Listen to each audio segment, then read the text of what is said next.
Radio Lake Victoria in Kisumu, and Bulala FM in Budalangi. And we have a number of journalists in IDP camps right now as we are speaking who have been displaced. So those radio stations are off air. I know that Tana River also, one of the stations in Tana River, is also having challenges. So Kenya, the ministry started 7 radio stations, which obviously again have been abandoned, and the stations were supposed to be closed down by Communication Authority of Kenya. And those stations were very critical in the early warning system. Through those radio stations, the government would then quickly announce when flooding is about to happen and people to move to higher grounds. So those stations, I think 1 or 2 are still working. One now is working in the water, so we don't know the others. So largely, that's why then globally, a few of you have attended the COPs. COP27 was in Egypt, Cairo. COP28 was in Doha. We don't know where COP29 will be. And this year, Kenya hosted the African Climate Change Summit in Nairobi, where a lot of very strong statements were made in how the government is committed and has tendered some resources for environmental protection. Now, how far that is happening is why we are discussing that. Are we journalists engaging in those discussions in a manner that is helping either to keep governments on toes or accountability measures if they are doing what they are committing? Because every year, we take a lot of huge delegations to these conferences, but nothing ever comes out. So there was also the COP15 on diversity in Canada, December last year. So those conversations are going on. This week, Kenya hosted the African Heads of State meeting, and environmental matters are still coming up. And discussions are there around. Europe is telling us to stop using fossil fuel, but they are obviously investing in the same themselves. And those are the kind of discussions, the issue of renewable energy, the issue of fossil fuel is a big discussion. Those of you who have been engaging in environmental matters in this country, the issue of Lam coal plant has been a major thing. In fact, one of the people who supported the Lam coal plant, Professor Jill Guy and Professor Yaspal Guy, husband and wife, Katiba Institute are here. She will be one of the speakers around these matters. And a number of other cases, we now have the environmental division in the courts, and one of the judiciary, I think they'll be here in the closing ceremony later in the evening, to also talk about how the environmental court is giving very serious judgments around environmental matters. So it's a huge discussion which we want to encourage you to engage with. So obviously after the official opening, which will be obviously speeches, and our guests are already in the hosting room. Those of you who are a few of you who are politicians are aware that holding rooms are not necessarily meant for people to talk, but if you don't have confidence, they are also meant to help you take some wine to get courage, so that when you come here, you speak as you sweat. So, Fatuma Karibu Internews. So holding rooms are not necessarily for people to sit and exchange, but sometimes you also give yourself energy that can allow. It's not like my brother here, Johnson, who can talk without taking any imbibing any support. So that's where we are. So we want them to. So and today, without forgetting Bwana Leo Mutisia, we are also launching the State of the Media Report 2023-2024. Every year, under the Media Council Act of 2013, we are required by Constitution to produce a report on the media trends in the country. So we do a national survey, 3,700 respondents, who are then asked, it's a perception study, on what Kenyans think media is doing in the country. So it's called a State of the Media Report. So it will be launched today. And we want to see how many Kenyans consume TV, radio, newspaper. We have 22.7 million Kenyans with Android phones. We have about 16 million Kenyans on Facebook, 10 million Kenyans on YouTube. Instagram, we are doing about 6 million. And what do these people go to do online? They go to look for content. In the 47 counties in Kenya, we have about 45 counties that have radio stations domiciled in their counties. And the chairman of the Digital Broadcaster Association can confirm here, out of the 135 TV stations, nearly 8 of them are religious. Religious stations, we have nearly 80 TV stations, online, mostly digital, and largely religious. But obviously, we have vernacular, mix.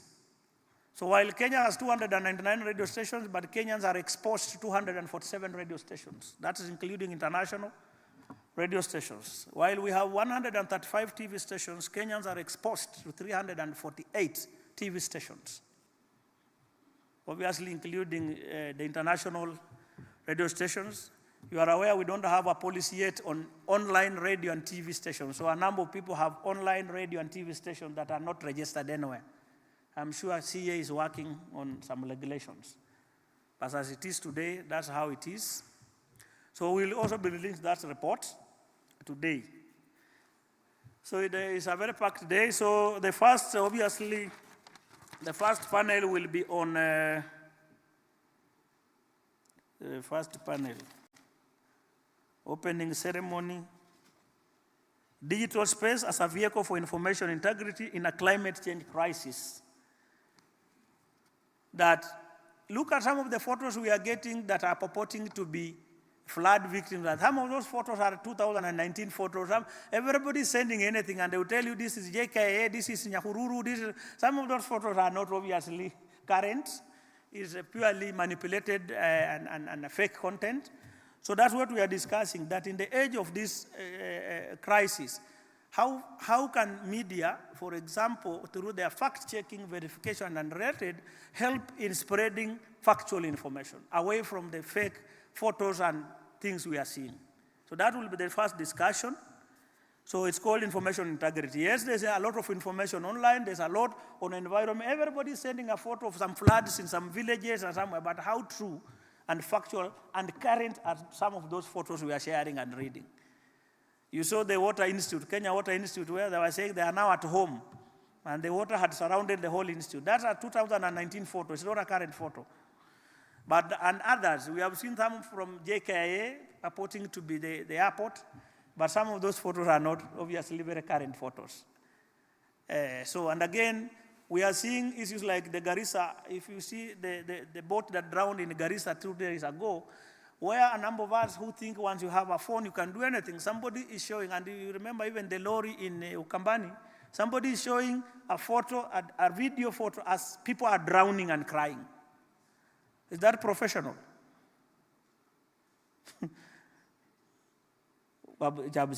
Is there anything good in people dying? I mean, so that when you are showing a photo as somebody drowns and is crying and you are showing live, what are you doing to the family of that person? You're traumatizing people. So those are some of the discussions that we'll be having today.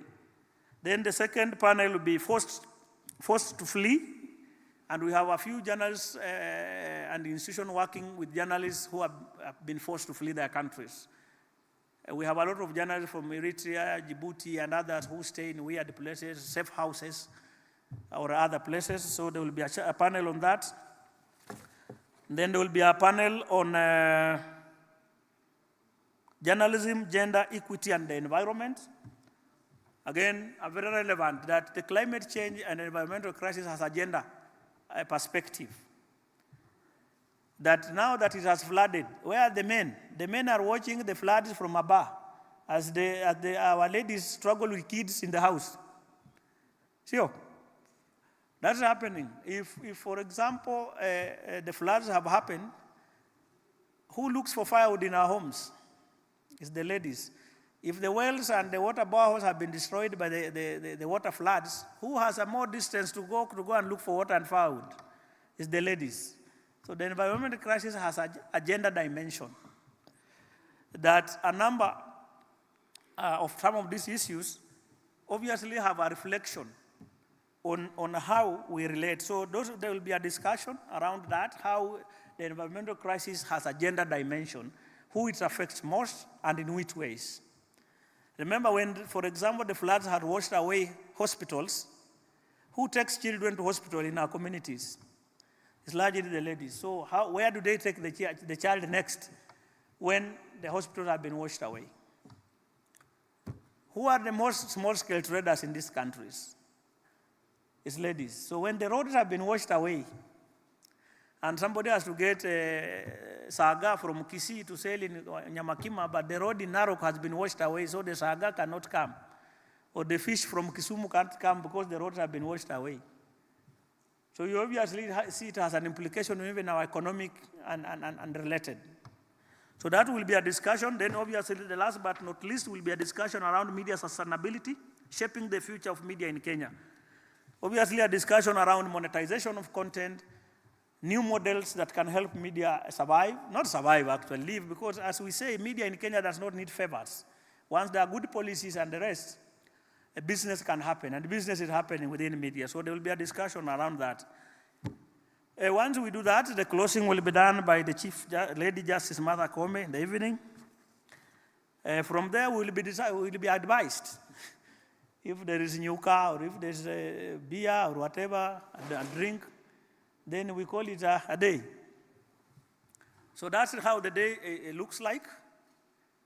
And then tomorrow, Johnson will give you what has happened. We'll hold the annual Journalist of the Year award in the same room. So we'll see what comes out. I've seen OGW Kenya Kwanza, Christine Nguku. Christine Nguku is OGW Kenya Kwanza. So karibuni sana. Naomba sasa wale wanahusika walete wageni, sio si nimeongea kutosha. Nisifanye hii kawa kanisa. Could we then have any media council staff to check if the guests have taken enough wine? 3 minutes. 2 more guests to come. Na sasa nimeongea mate imeisha, nitaambia watu nini tena?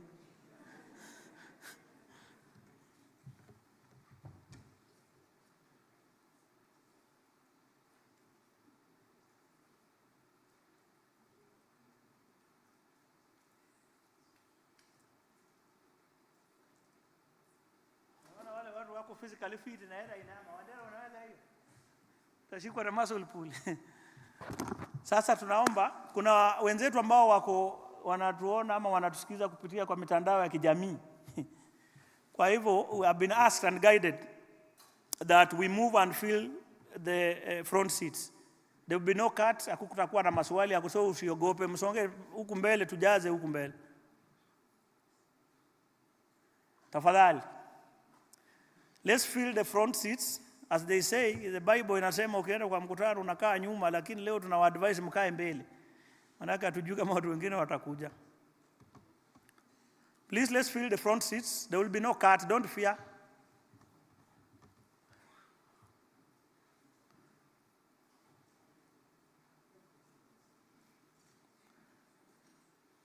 So that's how the day looked like. The Media Council did a study actually that affected Uganda and Ethiopia on the coverage of climate change. There's a curriculum for climate change reporting for journalists. I think there's an MOU with a few universities on teaching to deal with climate change. The bigger call, if you read around the concept of the World Press Freedom Day, is that there's a call, a general call that people should give more, as journalists should give more space and time for environmental matters. That the environment affects us in a big way. And some of you who read, there are quite the Brandit Commission, when they did the first meeting on environment, sustainable environment in Brazil, has a lot of recommendations for those who read. Those who read again, you can read the Sendai framework. If you check the Sendai framework, a lot of information. Those of you again who read, you can read the Ramsar Convention on wetlands, and there's a lot of information in that. So we want you to be ambassadors of not writing PR stories on environment, but engaging them in a public information manner. There's a lot of resources for climate change, accountability measures. We want for journalists to look at them. help people to relate. We want you to help people when they are told to move to higher grounds, why it matters. We want you to help in that, to prioritize conversations around the environment, because at the end of the day, ikija ijue ni mkulima ama Nairobi is more affected with floods than any other part in this country. Who would have imagined? We thought floods na watu ya wa vijiji. But as it is today, we almost canceled this meeting yesterday here and moved it to another area because there was no road coming this place yesterday. So we had to request our intercessors and those who come from rain-making clans to go and talk to them. So it didn't rain. So we are happy. So Joel, as you pray for rain, as we went to the Vihiga rainmakers to tell them for rain to disappear for today at least. Otherwise, we couldn't have reached here. When the governor for Nairobi was putting money for boats in his emergency, everybody said, boats, anataka kula. But right now, everybody wants a boat in Nairobi. So you can see how life works. Jabusiri. Odeo Sira, uko sawa? Na kuona umejaja. So, John Mwakazi, I think I have finished my content. Otherwise, I'll still talking Kiluya now here. Dina, you have something you want to make an announcement? Johnson is our lead MC. Mimi ni ule tu wa kuja kupatia watu hapa maneno kidogo kidogo. Nikiwaambia wageni wako karibu. So our chief guest will be here in 7.5 minutes. So and we start. So karibu sana bro. Asante. Makofi tafadhali. Thank you so much. Thank you so much, Bwana Victor Bwire, for that introduction. Bit of sound, please.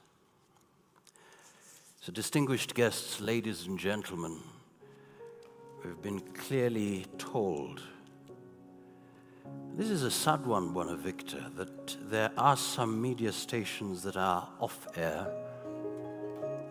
because of the floods. Our brothers and sisters, some of them are in IDP camps.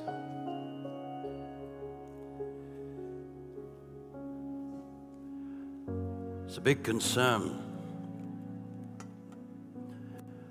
And so your presence makes an immense difference to the discussions that we will have.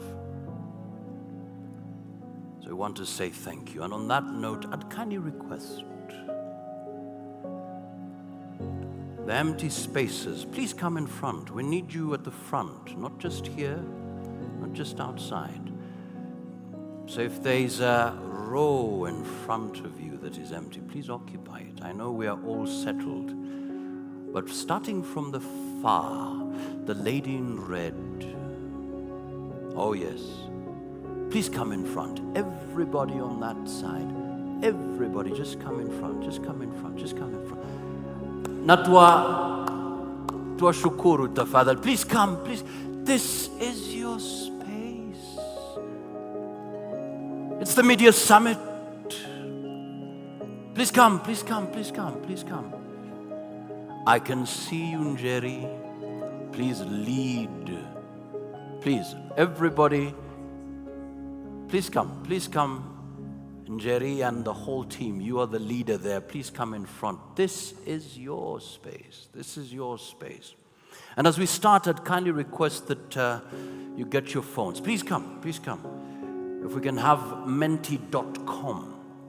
This is where we want to really capture all your comments, your questions.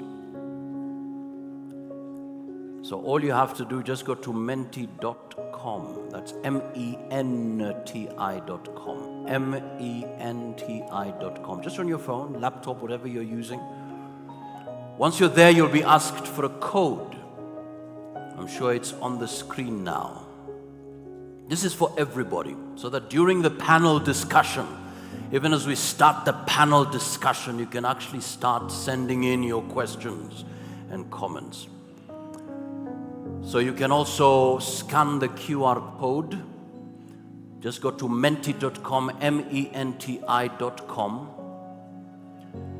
The code is 72154066.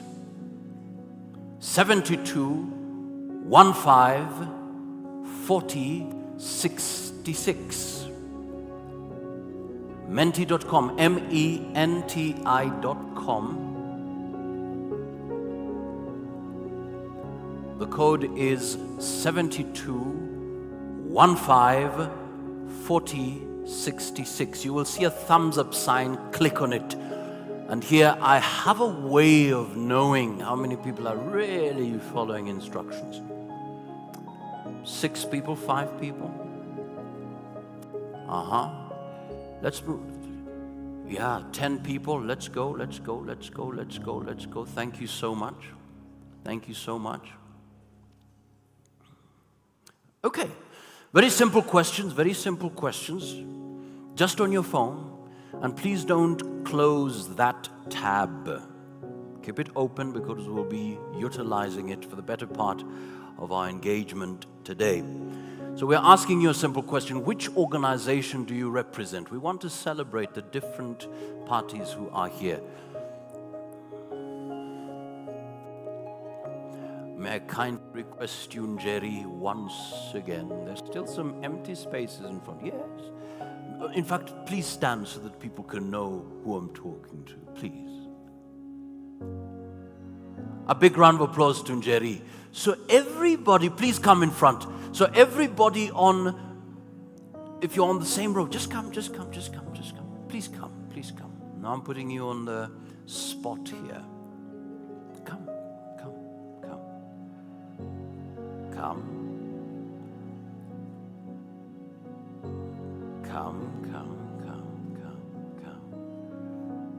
Thank you so much. Okay. So everybody behind Njeri, please make sure that you come in front. The lady in red, I'm still on you. And if we can get a microphone to her as well. Oh yes. Do you have a microphone at the back? Please stand. The lady in red, yes. Stand, please.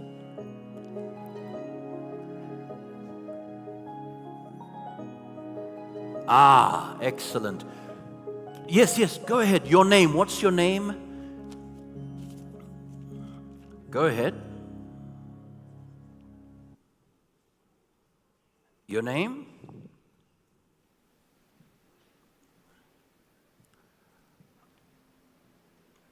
The microphone. She has the microphone?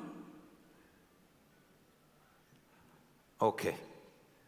But in the meantime, let's explore the different organizations here.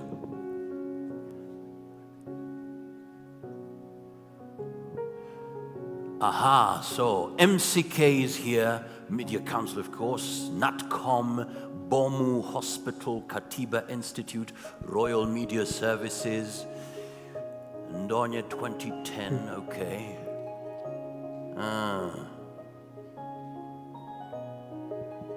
Okay. Journalist Internews Network, the Kenya Times, okay. Thank you so much. Sorry, Christy. Thank you so much, Christy. All right.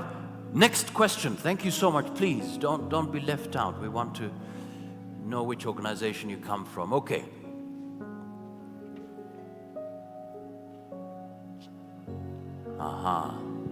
So how many times have you attended the Media Summit? We just want to find out.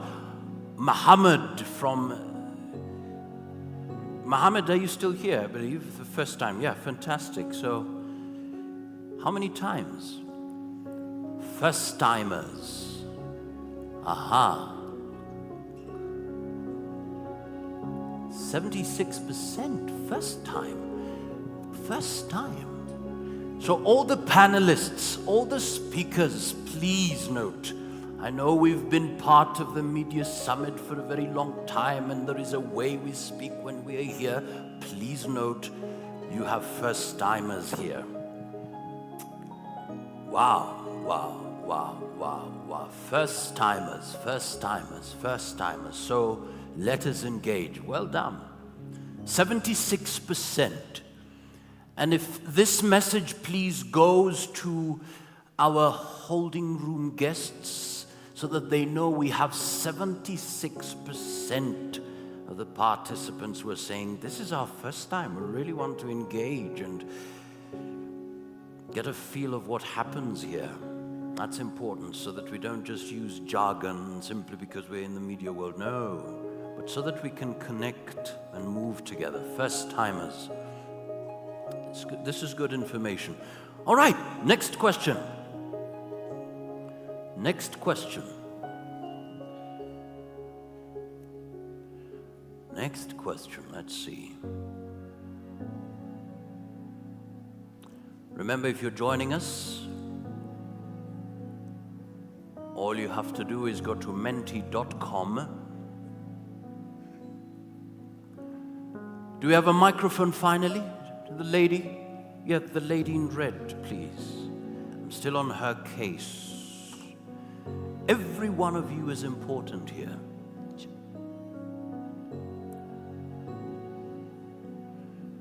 And as you tell us how significant, tell us something. Why is it really significant? Are you ready? Please, go ahead. What is your name and your big expectation? Go ahead. The lady in red.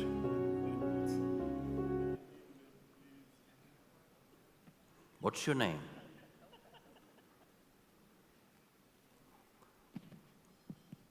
Yeah, go ahead, go ahead.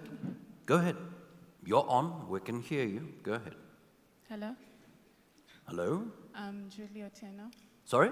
Julie Otieno. Judy Atieno. Otieno. Otieno. A big round of applause to Judy tafadhali. What is your big expectation today?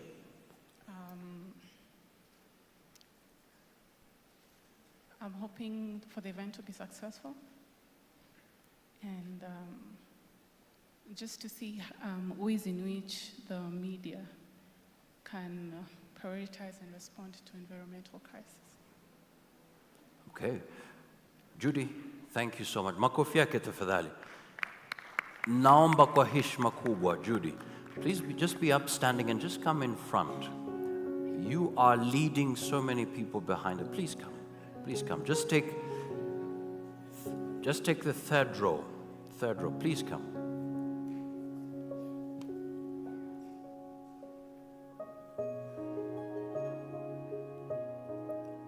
And the supporters as well. You know, leadership is about working together. Please come. All those around her, just come in front. Just come in front. The gentleman at the front, please come. Come, come, come. I'm here for you. I want to make sure that when you leave here, you will say, you know what? In the big jigsaw puzzle of media, I think I've finally found my space, and I'm going to occupy it. Please come.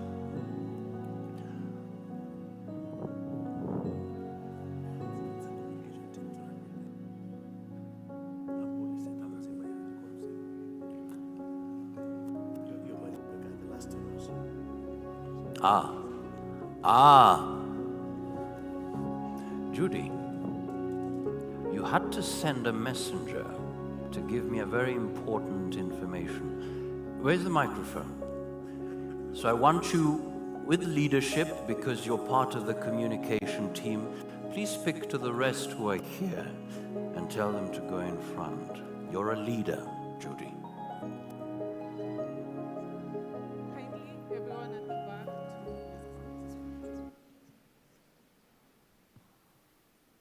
Go ahead. Please move at the front. Please, please, come in front. Makofi ya Judy tafadhali. Hawa ndo viongozi na si wa kesho bali wa leo. Ukipata kipaza sauti basi unakitumia kuwaongoza, kwa sababu hawa wote wana kitu cha kuchangia, au vipi? Sivyo? So let's look at the responses.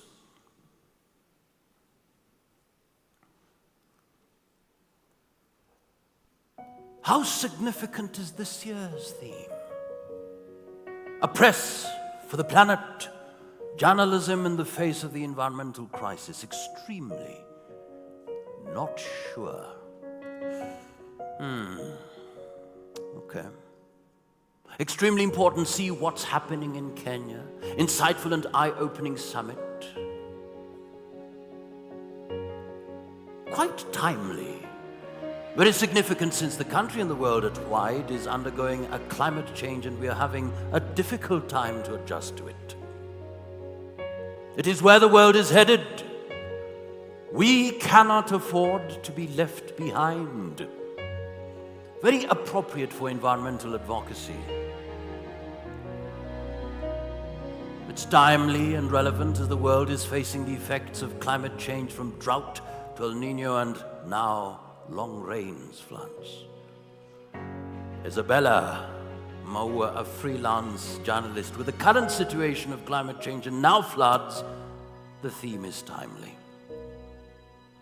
I need to understand the role of media in climate change in Kenya. Okay. Very significant considering the adverse climate crisis.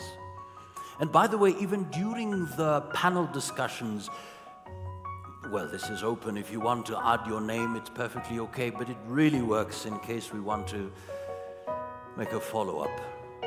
Okay? It's good? Excellent. Significant because climate and environmental issues effects are here with us now in Nairobi. Looking forward to sharing some of the work we have done in this area as Internews Network. Thank you so much. Timely, based on our current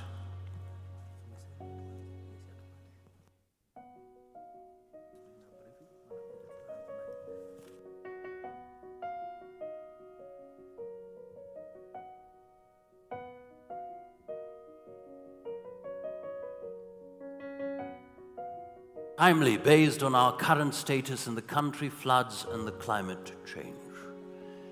Keep the comments coming, and even during the panel discussions we will definitely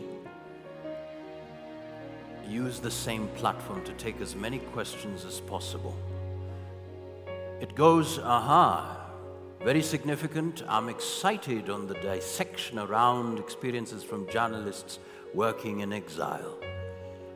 We're taking note to understand the media space and the growth of our society. Now let's just have this particular video on environmental concerns, and Bwana spoke to it. Even as we wait for our guests to come in,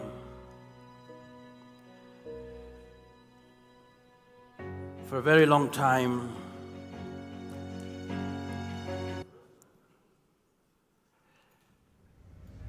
this has been a faraway talk we watch in the news. Climate change. And for a very long time, business, media have been focusing on profit. Yes, we've been focusing on people as well. But we're saying possibly now we have to be at the center, advocating for a press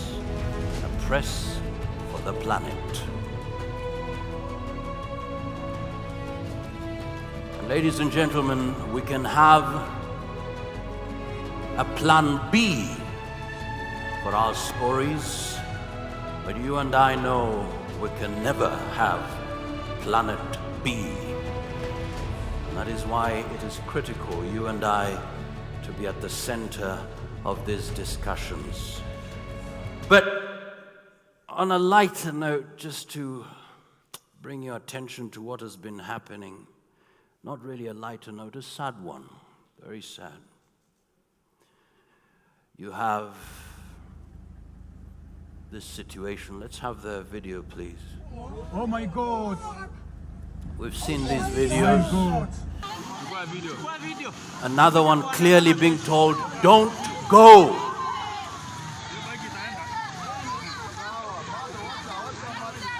Don't go.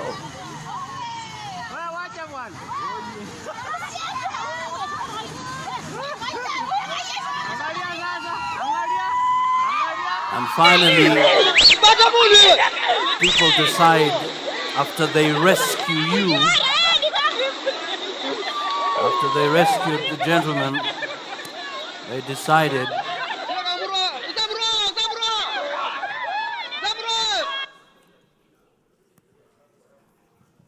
well,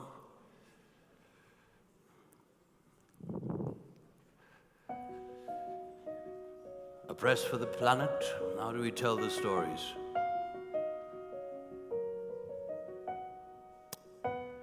How significant? Let's look at some of the comments coming in. Extremely important. Let's go down a bit. Let's go down. How significant is this year's theme?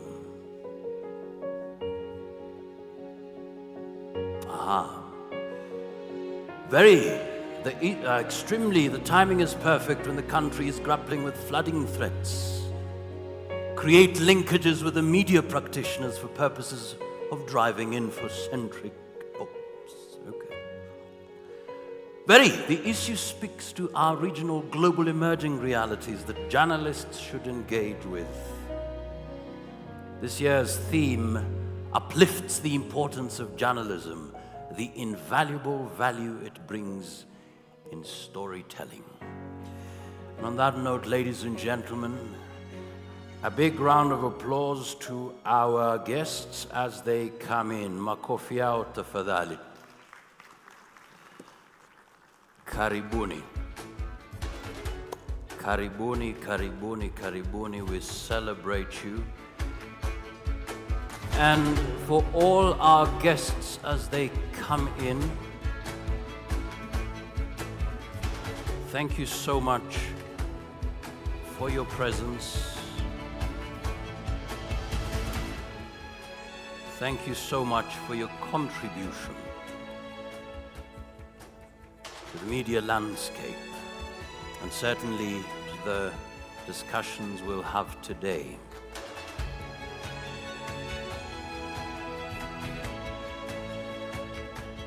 Karibu sana, karibuni sana.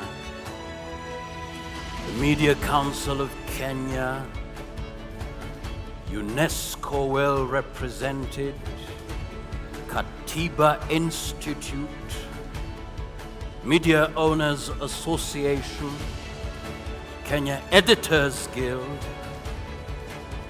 Kenya Union of Journalists, the Association of Media Women in Kenya. All of you, we say welcome. And another gentleman, let's celebrate Professor Yash Palgai, who is also here. Welcome, welcome, well done. Thank you so much. Welcome. Good to see you again. Welcome. And Mheshimiwa John Kiarie, karibu sana. Chairman, Parliamentary Committee on Communication, Information and Innovation. Welcome, welcome. At this point, I'd kindly request that we be upstanding, ladies and gentlemen. We be upstanding. We be upstanding for the Kenya National Anthem and the East African Community Anthem.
since we are at the very front lines when it comes to media, as you stand, just get your phones. Just get your phones, please.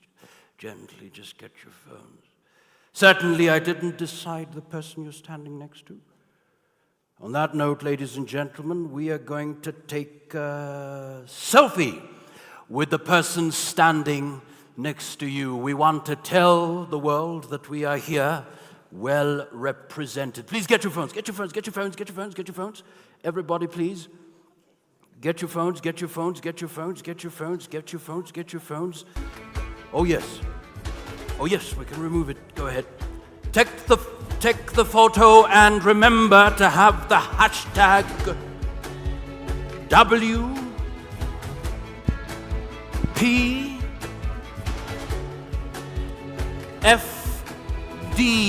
2024 in case one day you will have to answer to the question, who is that you took a photo with?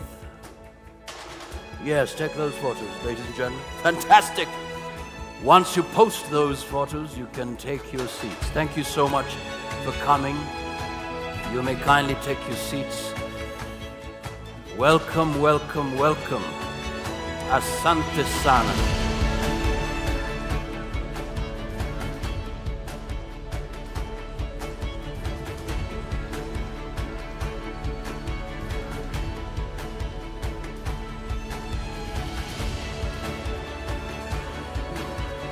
Wow, you may kindly take your seats. Thank you so much.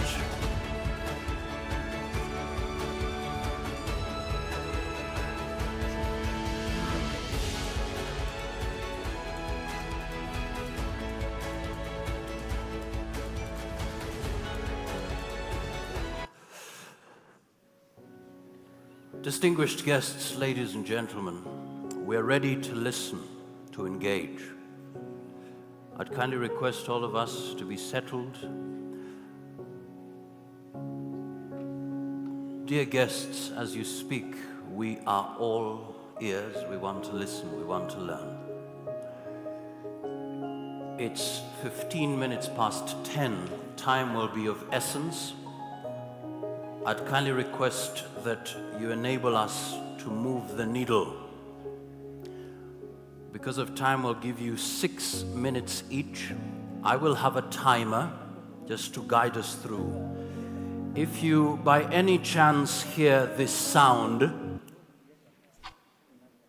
that's a clock ticking. It means you have just 1 minute. We wouldn't want to cut you short. Would kindly request that you pace yourself. Where's the camera? Is that? Ah, fantastic. And for the rest of us, in case you have a question, you'll also have 1 minute to do that. But in the meantime, to start us off, ladies and gentlemen, on the screen, a big round of applause, please, to the Acting Executive Director, Association of Media Women in Kenya, Sharon Kechula. Sharon Kechula, welcome. Thank you so much. Aha.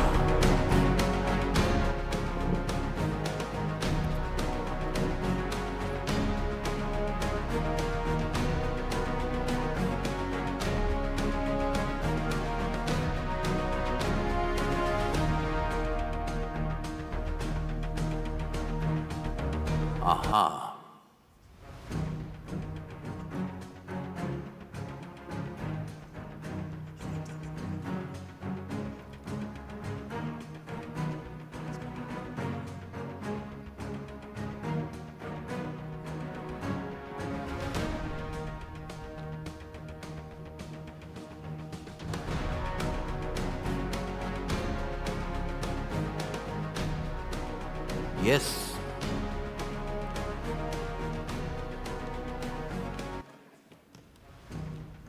Asante sana, karibuni, karibuni. Thank you so much for coming.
Thank you so much for your patience. Sharon, go ahead, 6 minutes. A very good morning, ladies and gentlemen, esteemed guests and champions of press freedom, all protocols observed, good morning. It is indeed a beautiful day to share my remarks with you as we commemorate the 31st World Press Freedom Day today. We come together not only to celebrate the fundamental principles of journalism, but also to reflect on its indispensable role in highlighting one of the most pressing challenges of our times, that is the global environmental crisis. In the advent of understanding and reporting issues of climate change, journalism serves as a beacon of truth, shedding light on the urgent environmental issues that affect us all. Natural disasters exacerbated by the very effects of climate change, human behavior with the environment, policy legislation, and government commitment to conserving the environment. It is through the tireless efforts of journalists that we are made aware of the consequences of climate change, biodiversity loss, pollution, and other environmental threats, and the subsequent effects on human life, property, and the environment. The global environmental events are a sobering reminder of the importance of journalism and press freedom of expression in the context of current global environmental crisis. We are reminded the nexus between a press-free and the health of our planet. El Nino reporting in Kenya, for instance, has been reported far and wide through the power of citizen journalism, circulated via new media influenced by the need to show the world how Mother Nature has been scorned.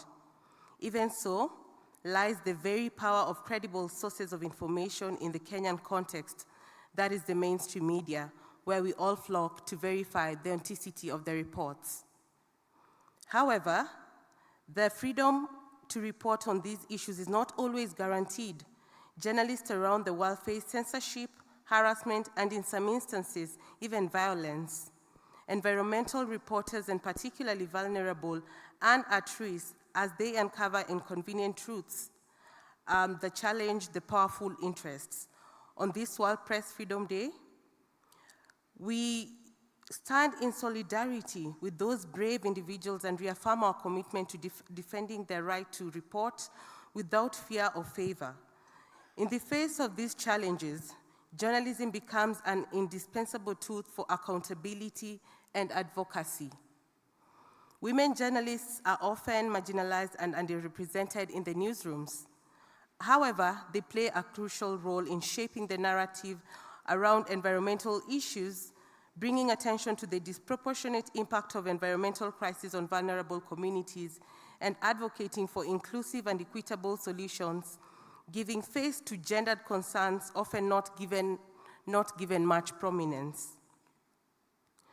The global environmental crisis is not merely a scientific or political issue. It is a matter of human rights and social justice. It disproportionately impacts marginalized communities, exacerbating inequalities and amplifying existing vulnerabilities and inequalities. Yet, it is also a crisis of information, a crisis exacerbated by misinformation, disinformation, and a lack of transparency. As we reflect on the theme, A Press for the Planet, let us recognize that the fight for press freedom is inseparable from the fight for environmental justice. Let us harness the power of journalism to power accountable, elevate the voices of the marginalized communities, and to inspire collective action toward a sustainable and equitable future for all. As we commemorate World Press Freedom Day, we are reminded to recommit ourselves to defining the principles of a press-free and a free press and promoting the essential role of journalism in addressing the global environmental crisis. Thank you, and I hope to have a very insightful day full of very rich discussions around the global issue surrounding environmental crisis in Kenya and the role of media in it. Asanteni sana. Excellent. Thank you so much. Creating that equitable environment. Asante sana. Up next, ladies and gentlemen, 6 minutes as well. let's have the sound, please. We will have the Kenya Editors Guild, well represented by the Vice President, Ruth Nessoba. Please welcome. 6 minutes, please.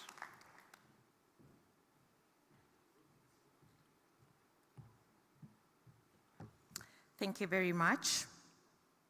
The Chair of the Parliamentary Committee on Information, Communication and Digital Economy, Honorable John Kiarie, the Principal Secretary, State Department for Broadcasting and Telecommunication, Professor Edward Kisiangani, Chief Executive Officer of Media Council of Kenya, David Omoyo, leaders of professional associations, invited guests, ladies and gentlemen, all protocols observed, and I especially would like to recognize members of the Kenya Editors Guild seated here, Linus Kakai, Wanyama Chepsiri, Odeo Sirare, makofi kwetu, jamani, asanteni. Thank you very much, and a very good morning to you all, and a very happy World Press Freedom Day to all of us marking this day. As you can see, this is not Zubeida. I'm representing Zubeida, the president of the Kenya Editors Guild. She sends her greetings to you. My name, as you heard, Ruth Nessoba, the vice president. And I would like to make a few personal remarks before I go into the president's statement, and I would read it for you. But in my remarks, I would like to say this is a very important day in our calendar, because as we mark the World Press Freedom Day, we are also finding ourselves in a very unique and complex situation, being in the front line, reporting, documenting, and informing our audience about the terrible flooding that we have experienced in our country in the past few days. We have been writing it, feeling it, experiencing it, and have seen the painful impact of a provoked Mother Nature fighting back. And it's no longer that story breaking and happening elsewhere in the world. It's right here at our doorsteps, and we have seen our colleagues in the Mai Mahiu area spending nights out there reporting on that story. So climate change is here. It was once an abstract topic that was discussed at conferences, at training workshops for journalists and scientific gatherings in cozy rooms and halls. But now it's a lived reality for us.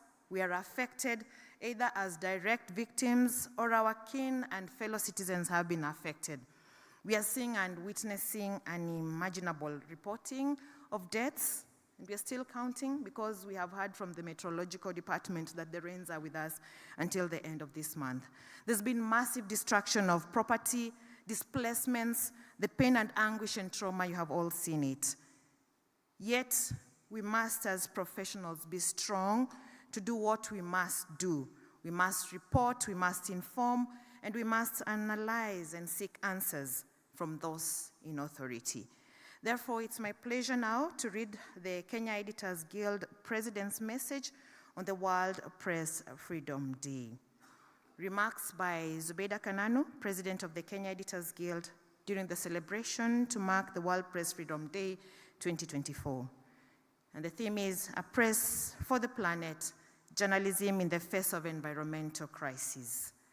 Ladies and gentlemen, we gather here against the backdrop of heavy rains that have visited death and destruction upon our fellow countrymen and women. The sights of fathers carrying their dead children, mothers weeping over their children, and families staring at their lost homes have been with us for the last few days. Roads have been cut off, bridges washed away, and property of immense value lost. The responses and the reactions have been the all too familiar. Don't fight with nature. Move to higher ground. Don't tempt nature. Too familiar. For years on now, the media has reported on clear signs of ecological distress across the world and in Kenya in particular. Informed by cutting-edge environmental research, we have painted and pointed out extreme cases of loss of biodiversity, painted a fairly clear picture of the environmental crisis building up, and called out on duty bearers to act for the greater good of all. By and large, the awareness of what we are facing as a country is there, partly due to the constant drumming of the message by the media, by the civil society and other actors. The policymakers know what needs to be done. The people know what they can do at their level, and the government and its agencies know what they ought to have done. But beyond this awareness, beyond the slogans that we craft during conferences, beyond the knee-jerk, often belated reactions to disasters, such as the ones we are witnessing at the moment, what more are we doing at our level? That's the question we should be asking ourselves. What are we doing to stem the ecological apocalypse that is closing on us at the moment? How do we step up this awareness to actionable and prudent initiatives that people can collectively own? And more importantly, an action at the individual level. I stand here to offer an equivocal statement of our commitment as the Kenya Editors Guild, that is KEG, to play an active role in turning around this sad state of affairs. Our resolve is to move this debate beyond conference rooms, beyond slogans, beyond the news elements, and beyond the knee-jerk reactions. I'm being told, thank you very much. And I'm also being told time is not on my side, but I would like to say that it's our duty as journalists to go beyond the primary roles of informing, of educating and entertaining audiences. Today, as media, we must analyze, interpret issues, call out audiences to action, and speak truth to power. We must do that. And beyond this, we also have to shift the gears a bit.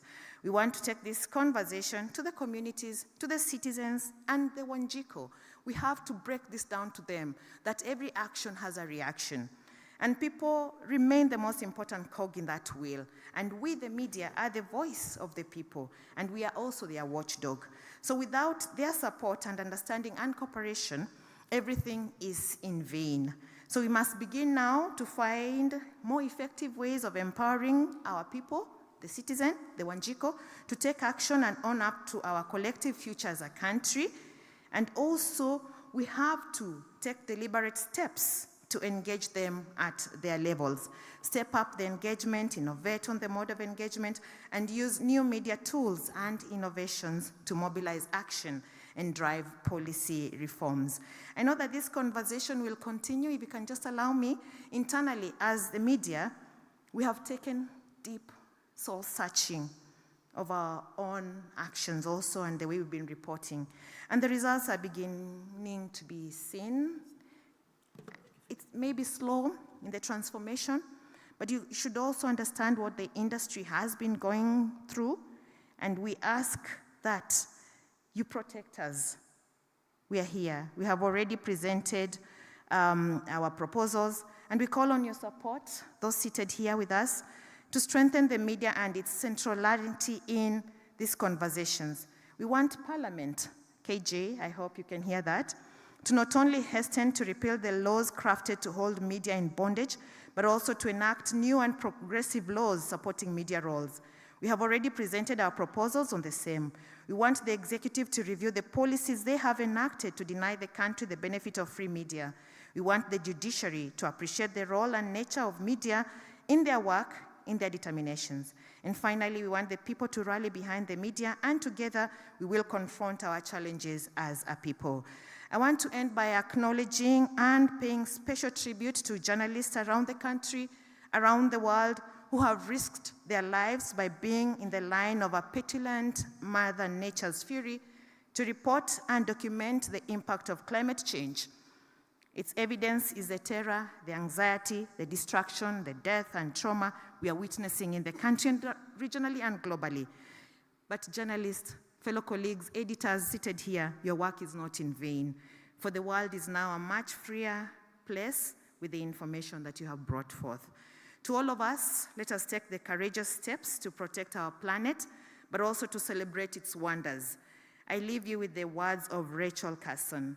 The more clearly we can focus our attention on the wonders and realities of the universe about us, the less taste we shall have for destruction. Asanteni sana, thank you, and God bless you. A happy World Press Freedom Day. Thank you so much. Well done. Your work is not in vain. We must rise beyond slogans and conferences, beyond our primary roles, and call for action. Ladies and gentlemen, up next, please welcome the chairperson Media Owners Association, Agnes Kalechi. Makofi yake tafadhali. Thank you.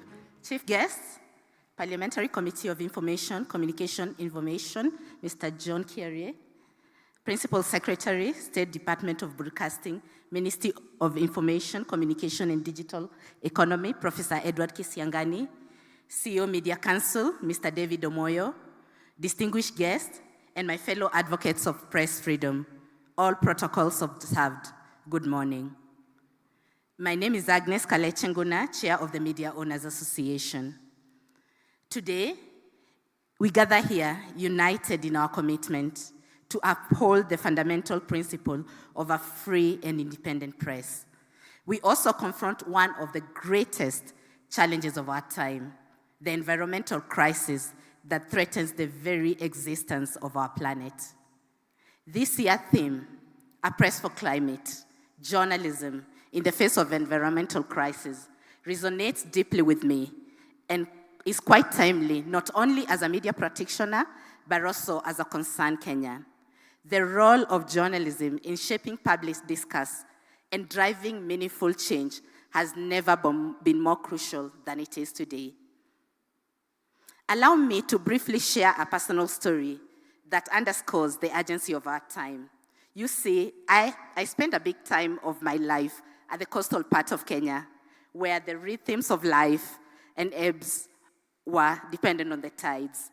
Just a few years ago, our town was devastated by a catastrophic natural disaster, a stark reminder of climate change, as flood waters rose, engulfing homes and businesses. Like it's happening now, I witnessed the firsthand of the power of the press to inform, educate, mobilize communities in times of crisis.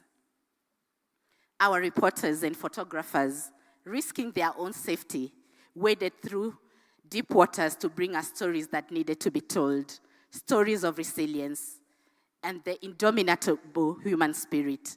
Their commitment to truth and accuracy shone a light on the realities of climate change, getting public support for sustainable solution and holding those to power accountable. It is in those moments that I'm reminded of the critical role that a free and independent press plays in confronting the greatest challenges of our time. A free and responsible press is not just a cornerstone of democracy, it is a vital force in the fight of environmental degradation and a catalyst for a positive change. As we gather here today, we must acknowledge the immense challenges that lie ahead. Climate change is not just a distant threat. It's here, it's happening. It's a present reality that demands our immediate attention and our commitment. The road ahead will be fraught with obstacles, but we as media practitioners have a sacred duty to confront these challenges head-on, armed with the truth and a resolute determination to protect our environment. As media owners and as media practitioners, we must amplify voices of those on the front line of this crisis. Let us give platform to indigenous communities, environmental activists, and scientists who have dedicated their lives to preserving our natural world. We must hold those in positions of power accountable for their actions or inactions. Let us shine a spotlight on the policies and practices that contribute to environmental degradation. Moreover, we must educate and empower our audiences. Let's equip them with knowledge and tools to make informed decisions and for them to embrace sustainable lifestyle. Through our storytelling, we can inspire individuals and communities to take collective action. Let's foster a global movement towards a greener, more sustainable future. As the media industry, our role in this fight is not merely to observe and report. It is to be agents of change, a catalyst of transformation. Let us embrace our responsibility as storytellers, using our words and images to paint a vivid picture of the challenges we face and the solutions within our grasp. We must be willing to take a stand, ask tough questions, and tell stories that need to be told. We need journalists who are committed to accuracy, to fairness, and to the truth. As we leave this gathering today, I want to leave you with a challenge. Let us commit to using our platforms to amplify the voices of those who are fighting for climate justice. Let us commit to supporting journalists who are telling these stories, and together we can create a press that is truly for climate. Thank you. Wow. A free and independent press is a vital force. We are catalysts of transformation. Ladies and gentlemen, up next, Katiba Institute, Board of Directors Chairperson, Professor Jill Guy. Makofi for that.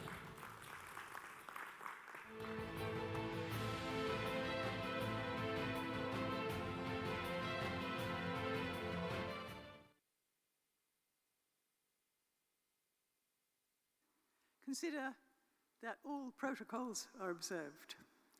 I'm very bad at those things. First of all, I want to say how grateful we are and pleased we are to be present here today, and to offer the apologies of our Executive Director, Christine Nkonge. You have, I'm afraid, instead of her, got the octogenarian section of Katiba Institute, myself and Professor Yashpal Ghai. I assure you there are some younger ones among you. We attach much importance to the media and to our involvement with the media and the Media Council, and to this day. As I understand, it's the fourth such occasion in which we have been involved. And on the particular focus of today's event, we fully recognize how important it is that we have a free and effective media to alert and educate the public, sound warnings, analyze and explain the issues. The last few weeks, as other people have been saying, especially the last few days, have surely brought that home to us. Because we are Katiba Institute, I want to say a little bit about the Constitution. Probably everyone in this room is aware of Article 34 of the Constitution. This is an extension and a sort of focus of the content of Article 33 about freedom of expression. We all have freedom of expression. But the impact of that expression by the media will almost always be more extensive, and thus, much of the time, most of the time, more important than what a single person says. Freedom of expression is important. It's not just a freedom that we enjoy. It's there for a purpose.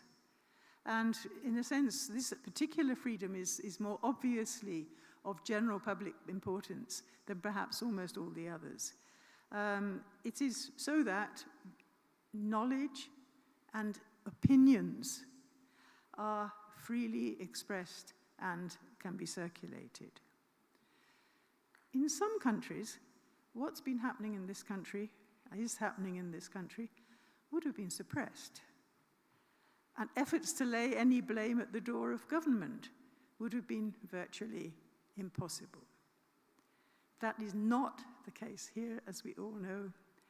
People need to know the full extent of what has been happening and why it has happened, including how far it may be the effect of global climate change, but not always. What about bad planning, corruption leading to buildings where there should be none?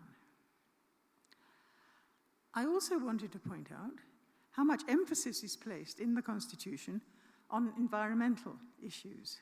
More, I think, than many, probably most constitutions. We have not only the right to a clean and healthy environment, but there is a broad statement of the obligations of the state in Article 69. And one of these, which I think is derived from legislation and in treaties, particularly in Europe, encourages and lays emphasis on public participation. It's interesting because we have a general principle of public participation, and then in the Constitution, there are two specific mentions of public participation. One is in the activities of the legislatures, Parliament and county assemblies, and the other one is in the context of the environment. But where would public participation be if it wasn't for the media? It's because of the media that we all are enlightened, we are aware about environmental issues beyond our own doorsteps, flooded or not. So my final point is that the media are an essential part of our constitutional order. And I wish, on that note, to congratulate the Media Council and everybody else present on their valuable, invaluable work that they do in Kenya, and wish everybody a successful event and a happy, constructive, forward-looking, optimistic World Media Freedom Day. Thank you. Excellent. Thank you so much. People need to know the full extent of what is happening and why it is happening. And to tell us a bit about that, please, a big round of applause to Kenya Union of Journalists, Secretary General, Bwana Eric Oduor. Karibu sana. Thank you so much. The Chair of ICT Committee in the National Assembly of the Republic of Kenya, John Kiaria. PS, ICT and Digital Economy, Professor Edward Kisiangani. CEO of the Media Council of Kenya, partners, present, colleagues, ladies and gentlemen, good morning. Before I begin, and Johnson, you'll bear with me, you'll add me 1 minute so that we can observe a moment of silence for 3 colleagues who are lying in different morgues across the country. Please let's be upstanding so that we can observe a moment of silence for Michael here, Washington Akumu, and Crispin Ojo, who are lying in different morgues in this country.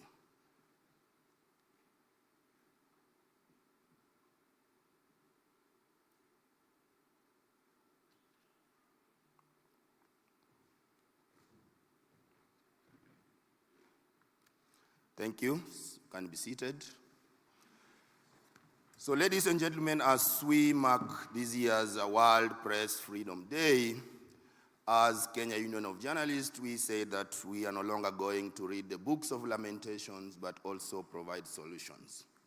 So this year we produced a guide here called Defending Journalists, a guide for legal protection of journalists with the support of UNESCO, so that you can get a copy. Our colleague David Indenje has got copies here which you can pick a copy, or given that we are in a digital age, you can also get it on our website and our social media pages so that you can update yourself where we are as the media, our challenges, and also we've given our recommendations of the things that we need to do as a country so that we can catch up with the media that is fast changing. Point number 2, I want to talk about the theme of World Press Freedom Day, journalism in the face of climate crisis. We've had discussions. Last year we had COP28, and this year when we'll be having another climate change conference, we want the media to be at the center of the conversations, because we are calling the world to action, and the people who are supposed to do that, to ensure that we take the recommendations of these deliberations, is the media. So that means that as we prepare as a country this year to attend the conference, we must go there and come with these deliberations and share with the people who are supposed to consume the content that has been produced. My point number 3 is about ensuring that the things that we have documented here, the proposals and presentations that we made to the task force that was formed by the ICT and Digital Economy Ministry, are actually implemented. And now, Mheshimiwa, I think there are things that we need to fast track. We cannot talk about the fast changing media, yet the last time we had the policies and the law on the media was in 2013. We are in 2023, there have been no changes to the media laws in this country. So that means we are 10 years behind. Mheshimiwa, I think this is something that we need to challenge your committee and the peers here, so that as we look at probably the recommendations that will come from the task force, but I think there are some few runaway points that we can take, and through miscellaneous amendments that are going to come up, we are able to fix some of the problems that we have in the media, so that next year when we come here, we do not complain, but we celebrate some of the policies, some of the laws that we've passed over the past 1 year. That takes me to my last point, which is very important, as I come from a trade union. And we cannot talk about climate justice if we don't talk about justice for journalists. As we talk here, and I think I must also recommend the chair of the Media Owners Association, because I had prepared a very tough speech against the media owners. But she has soothed me by telling me that the Star correspondents whom had not been paid for over 1 year, kuna kitu imeingia kwa account. Simpige hata makofi. And to address that, from here, I think I'm going to have a meeting with the Ministry of Labor officials, which we fixed yesterday, as we were celebrating the Labor Day. And the president did say that this year the minimum wage will go up by at least 6%. But of course, this is not going to affect us in the media sector. So what we are going to discuss is that we want to establish general order for the media sector. In labor movement, general order means that we have to establish wage council for the media sector, so that every year we have to fix the minimum pay for men and women who are working in the media. We were challenged last year when the security sector actually fixed the minimum pay for our brothers and sisters who are in private security sector. That is the same thing we want to fix for the media sector. And as we take this conversation with the Ministry of Labor, I am sure they'll also come to the parent ministry for their input, so that we're able to fix, especially for our correspondents. We do not have to be measuring the pay of correspondents using a ruler, that 1 centimeter of a ruler is equivalent to 30 shillings for that correspondent. Hata majani chai walipu hivyo. But for us here, we want to talk about justice, the rights of everybody. Yet you go back to the newsroom and you use a ruler to measure that this story is 3 centimeters, and therefore we are going to pay 30 shillings per centimeter, and therefore that correspondent who has worked the whole day is going to be paid 90 shillings. I think next year when we come here, we'll be announcing the minimum pay for journalists once we've established the Wages Council, which the sector will be involved, so that we end slavery, we end exploitation, and we end impunity in the media sector, whereby journalists can go for months without pay. I was being told that correspondents at the Media Max, which is owned by the former First Family, the last time they paid their correspondents was in September 2022, and between then and now, these guys have not earned a penny, surely. We sit here, and when I was looking at the program, I was saying that, even the Media Council, at times we need to do business with the people whose hands are clean, including the government. You want to put these editors here, and they will come here and talk a lot of issues, how we can promote media freedom, but their correspondents are not being paid. Do we need to have that conversations? Or we need to look at the rights of journalists who have gone for 2 years without pay? I don't think we should be having that conversation, rather than coming here and have a conversation on how to promote media freedom, yet there is no freedom in our own newsrooms. We must address the internal challenges to ensure that as we talk about climate justice, we also talk about justice for journalists in our newsroom. Thank you. Thank you. Thank you so much indeed for those remarks. Justice for journalists, general order. When we come back next year, celebrate, not complain. Ladies and gentlemen, up next, at the front lines of the World Press Freedom Day, please welcome the Regional Director and Representative UNESCO, Dr. Alexandros Makarigakis. Big round of applause. Thank you. Honorable John Chiare, Chairman, Parliamentary Committee on Communication, Information, Innovation. Professor Edward Kisignani, Principal Secretary, State Department of Broadcasting and Telecommunications.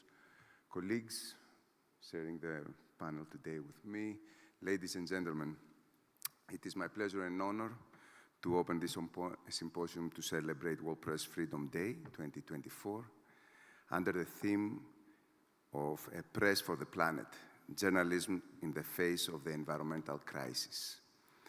The theme was chosen this year to highlight the essential link between protecting freedom of expression, which is a global public good, and preserving our planet, because the climate challenge is also a journalistic and informational challenge. No effective climate action is possible without access to free and reliable scientific information. Despite this critical importance, attacks against climate and environmental journalists are on the rise. According to the Committee to Protect Journalists, climate reporting is one of the most dangerous fields of journalism after war reporting. A UNESCO study published this month shows that 70% of environmental reporters have been the victims of attacks, threats, or pressures because of their work. And 44 environmental journalists have been killed in the last 15 years. These are staggering numbers. In its Observatory of Killed Journalists, UNESCO has repeatedly condemned the killings of environmental journalists, such as those of journalist Subman Mani Tripathi, whose case was also recently on Le Monde, and that of journalist Dom Phillips, who was killed while he was reporting on the rights of indigenous people in Brazil. Newsrooms are also increasingly shifting their attention to climate change related to reporting with a growing need for capacity building of our journalists. The climate reporting is ever more important in the face of increasing corporate greenwashing attempts and climate change, dis and misinformation. In 2021, a study done by NGO Stop Funding HID found that misinformation posts on Facebook are increasingly substantially, with the number of reactions, comments, and shares per post from pages dedicated to climate misinformation to be risen to 76.7% since the beginning of 2021. These forms of dis and misinformation threaten the public's rights to information and making it increasingly difficult for public interest media and fact-checkers to effectively report on the climate crisis. Therefore, this World Press Freedom Day is a day to call for a call on action to protect journalism and free, pluralistic information. A call to make the major social networks more accountable so that they can step up their moderation and regulation measures to counter disinformation and conspiracy around climate change, in line with the guidelines for the governance of digital platforms published by UNESCO in November 23. A call to equip all citizens with critical thinking, skills, and anything else that is needed to confront this disinformation and misinformation happening. A call also to protect journalists and media professionals, artists and scientists who are too often the victims of harassment, violence, and censorship. A call for initiatives specifically dedicated to the environment, to provide environmental journalists with greater protection and to strengthen media education and information on the major social networks. On 3 May this year, UNESCO would like to relay a simple message. Protecting free and pluralistic information also means protecting our democracies and our planet.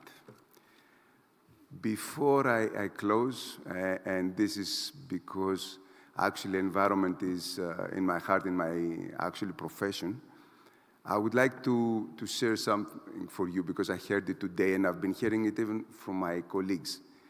There's no natural disasters.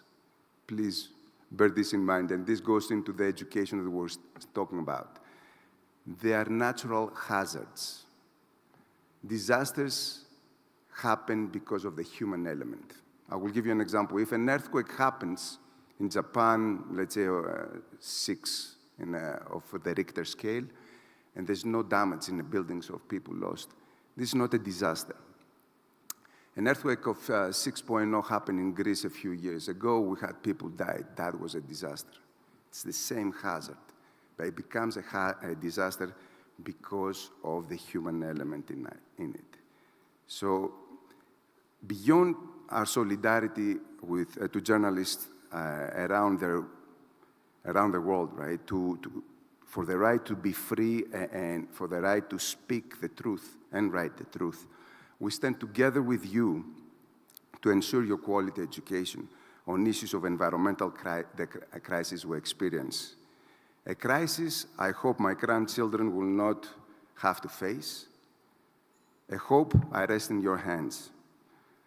It has to start. Okay, I'm going to finish my speech with some lyrics of a group I like. It's called Rage Against the Machine. The song is called Gorilla Radio. So at some point it says it has to start somewhere. It has to start sometime. What better place than here? What better time than now? Thank you. Wow, wow, wow. It has to start here with us. Thank you so much indeed. Thank you so much. There are no natural disasters, but hazards. Several calls are called to equip all citizens with critical thinking, to battle misinformation, and a call to protect media freedom. And at the front of protecting media freedom, ladies and gentlemen, the ones who have made it possible for us to be here, a big round of applause to the Chief Executive Officer, Media Council of Kenya, David Omoyo. Karibu sana.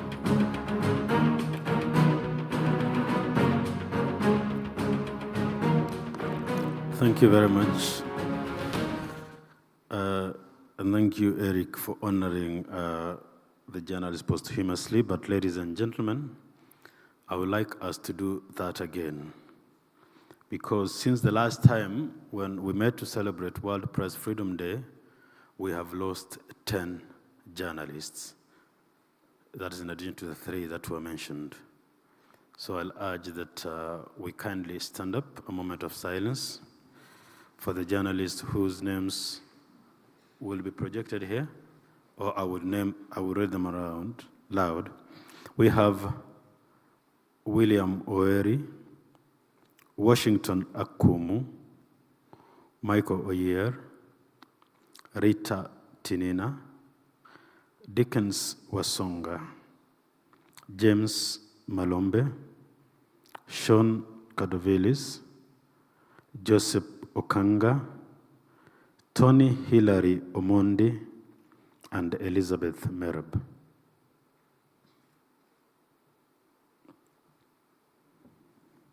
Thank you. You may be seated.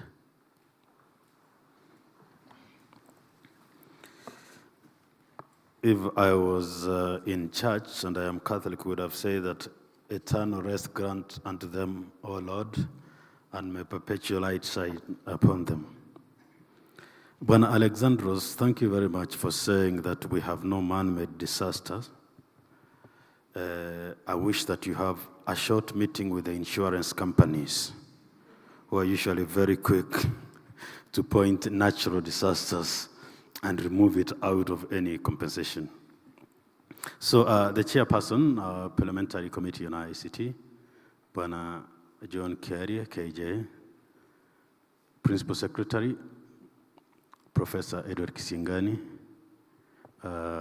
Chair MOA, representatives of UNESCO, KUJ, the Editors Guild, Katiba Institute, and everyone else. Good morning.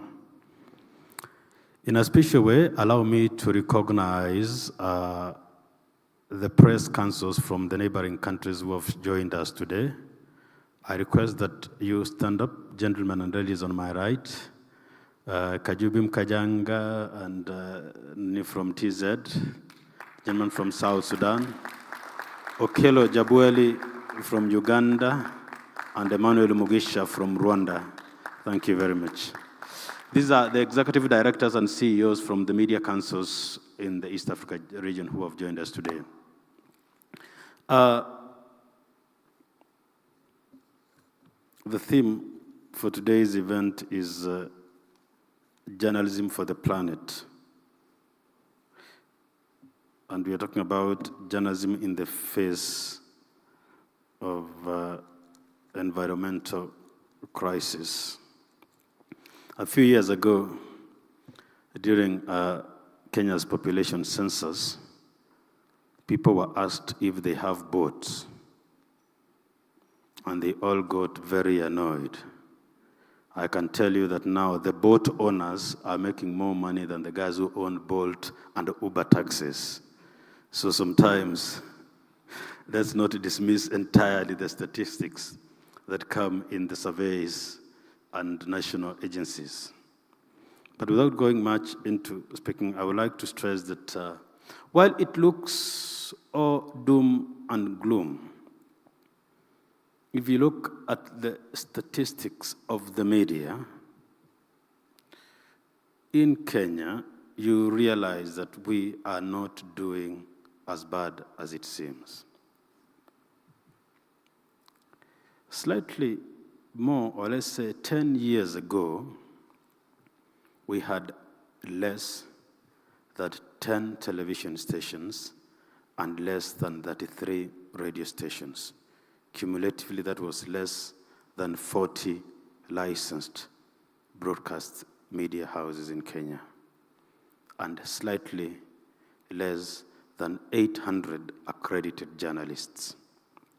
Today, Chair and members from the media sector, I appreciate, we have at least 300 TV stations, at least 280 radio stations, I mean cumulatively more than 600 broadcast licenses, and at least 9,000 accredited journalists in 10 years. So while we all speak gloom and all that, you will notice that it is a great job, isn't it?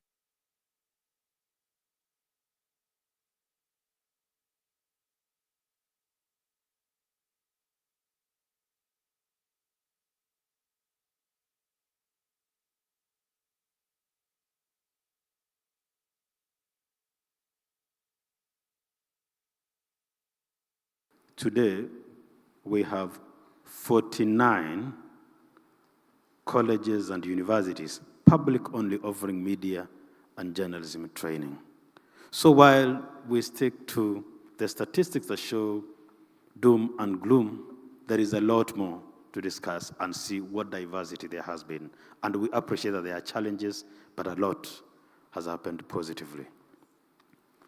As we celebrate World Press Freedom Day, I would like to make only 2 points. And one, I will face the chair and the PS and everyone here, that let's have a comprehensive legislative policy review to enable a safe and conducive operating environment to those more than 600 media houses, employing more than 10,000 professionals, and those are just journalists. If you counted back the producers and the camera people and the marketers and all that, media is one of the largest employer. So if we have a conducive policy, legislative framework, and commitment, then we will have a predictable working environment. We will allow investors, we will allow people taking training to do that, and we will protect the industry from regular changes and interventions and legislative changes that cause disruptions in the media sector. Finally, ladies and gentlemen, to all those who gather and speak about freedom of the media. Freedom of the media is founded on allowing the media to annoy you. If you cannot allow journalists and the media to annoy you, I humbly submit that you do not believe in press freedom. So please, if you believe that we need a free working media. Just let journalists exercise that little right to annoy you. Thank you very much, and I wish you a very successful World Press Freedom Day. Thank you very much. Excellent. Thank you so much indeed. There are challenges, but a lot has been achieved. There is still need for a free, conducive, and predictable working environment. Thank you so much for those remarks. Now we want to listen from the government, but as we prepare to listen, just to note also that we also lost another journalist, Jeff Khaemba. So we also want to stand with the family and celebrate their work. Thank you so much. Up next, ladies and gentlemen, very quickly, it's 10 minutes past 11. Remember, immediately after this, we'll have panel discussions. We don't want to miss that. But for now, please, a big round of applause to the Principal Secretary, State Department for Broadcasting and Telecommunications, Professor Edward Kisiangani. Welcome.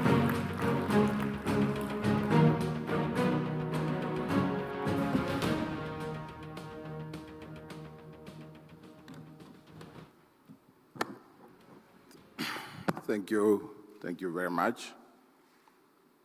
I want to write on the protocols already established here,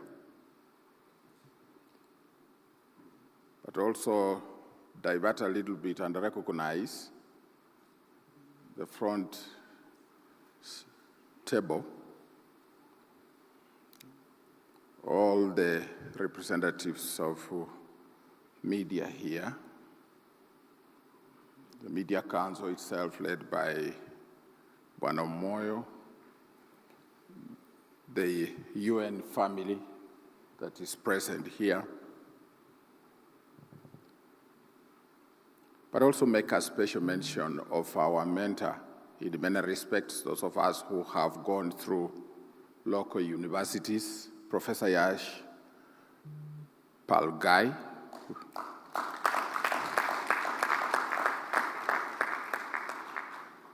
I think this recognition to Professor Yash Palgai is in order because he was instrumental in the drafting of our Constitution, and especially Chapter 4 on the Bill of Rights. So let us give him a special clap.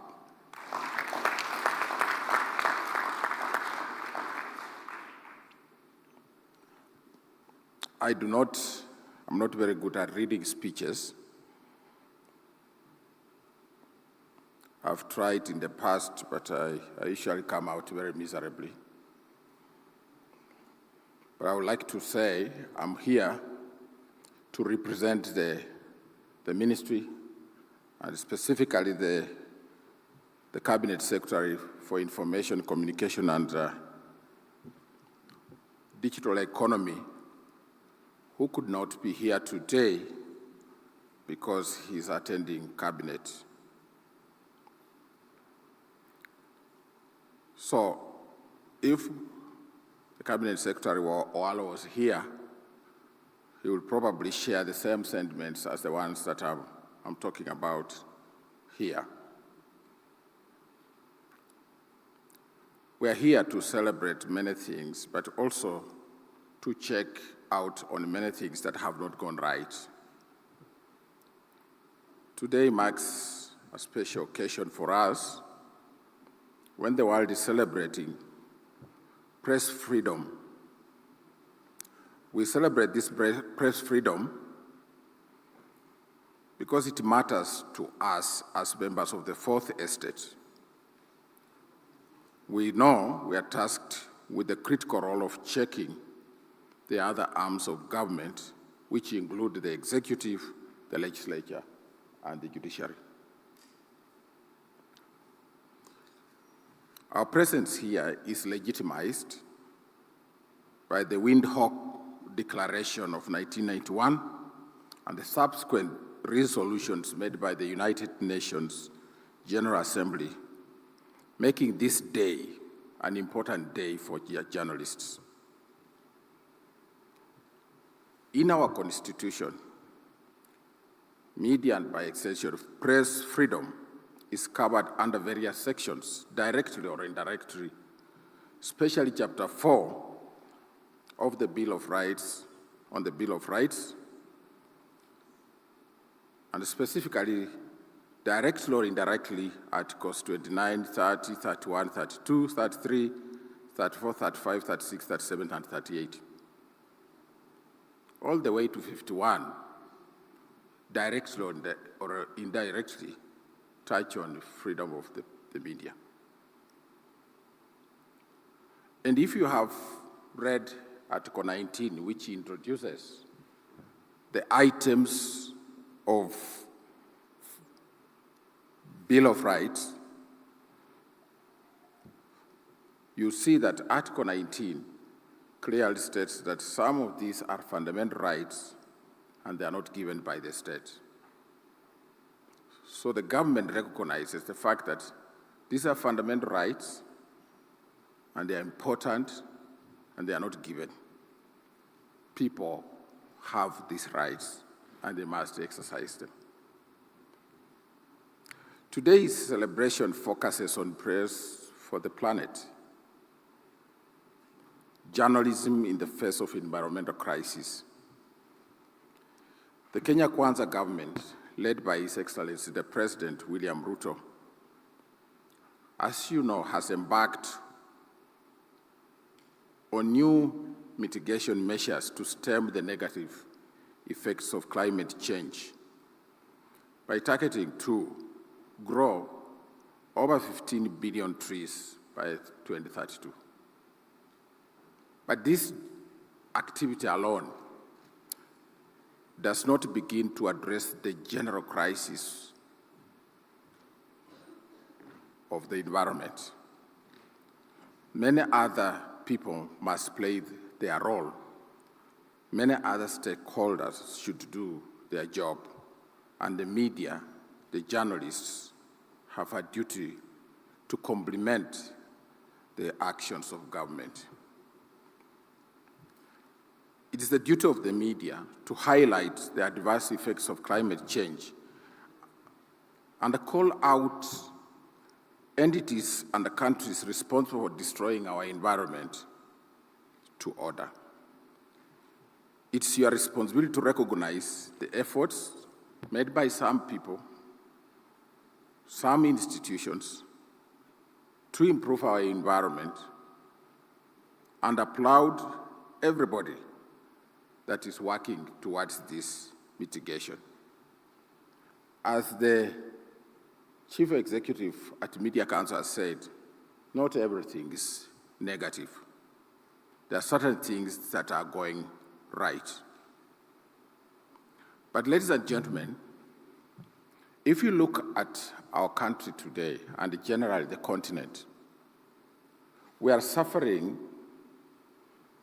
the disease that was first diagnosed in 1833 by William Foster Floyd, British writer, and later consummated by Gareth Harding, for those of you who have studied environmental science, what you call the tragedy of commons. The tragedy of commons has killed us. You know, when you see a big river flowing, it could be the Sagana, it could be Nzoia, it could be the Tana. And you look left, you look right, and you see nobody. And you drop your trousers and start defecating and even probably peeing in the water. You say, this is a common river. And if I do that, it's very small. It's our common river. And who will question me? Then upstream, another person is doing a similar thing, spitting in the river. Another person is pouring wastage in the river. It is our common item we use daily, but we don't use it responsibly. when you look at that example, the cumulative effect of this thing of mine, my feces is very small, my pee is just a few milliliters. But when 10 million people do that, they destroy our environment. So time has come for the media to take much more detailed look at how we use our common institutions, common facilities, and see whether that is helping our environment or not. When there is an environmental crisis, the easiest thing, like the floods we are having, is to blame government for not doing something about it. The media should make it unnecessary for government to take an action by continuously pointing out the mistakes we are making as institutions and as individuals. Today, you look around, I'm talking about the tragedy of commons, and you see a lot of people are taking coffee. So, as you take a lot of coffee, you clear forests to grow coffee. How many natural species of trees, some of them are of medicinal nature, are you destroying? It still comes out to tragedy of commons. People have a right to bear children. The population of Kenya around independence was only probably 9 million people. Today, we are over 50 million. I don't think we have increased the water sources. If you told people to cut down on the number of children they will have, they'll tell you are interfering. And I'm sure the media will also tell you the same. But at individual level, how responsible are we that we are increasing the world population when in fact the resources are not increasing? So you look at closer home, Nairobi River. Nairobi River is a victim of the tragedy of commons. At the peak of this tragedy of commons, it's a conscious effort to pursue individual interests without thinking about the rest of society. So, ladies and gentlemen, you are repairing somebody's car, and you pour the oil waste in that place. So other people do the same, the river is gone. So I could go on and on, but I think as government, we recognize the importance of the media in highlighting these issues. I think you'll add me one more minute so that freedom, as we exercise it, to point out these mistakes that are being made by people, that we really think some of them will feel bad about it. Even as in government, some people can take it differently, but you must continue to report on the truth. But as you do that, you report and make sure you verify your facts about issues so that if they are challenged, you can defend them. So we must avoid disinformation, misinformation, and recognize that we have a duty to tell people the truth. The government of Kenya believes in the freedom of media and views the media practitioners as partners in governance. And therefore, the government encourages media houses to engage with the government and establish platforms to work in sync. And one such a platform is the platform for environmental preservation. So as we conclude, I think also the government recognizes that the media today, as it exercises its freedom to report on everything, including the environment, is faced with a lot of challenges, which include loss of jobs because of changes within the environment, the working environment. We encourage media owners to develop innovative business models to generate new revenue streams to ensure survival of the ever-changing technological environment. Ladies and gentlemen, even if we could have variance of opinions, it is important to recognize that the media remains the fourth estate after the legislature, the executive, and the judiciary. And therefore, it's a pillar of government.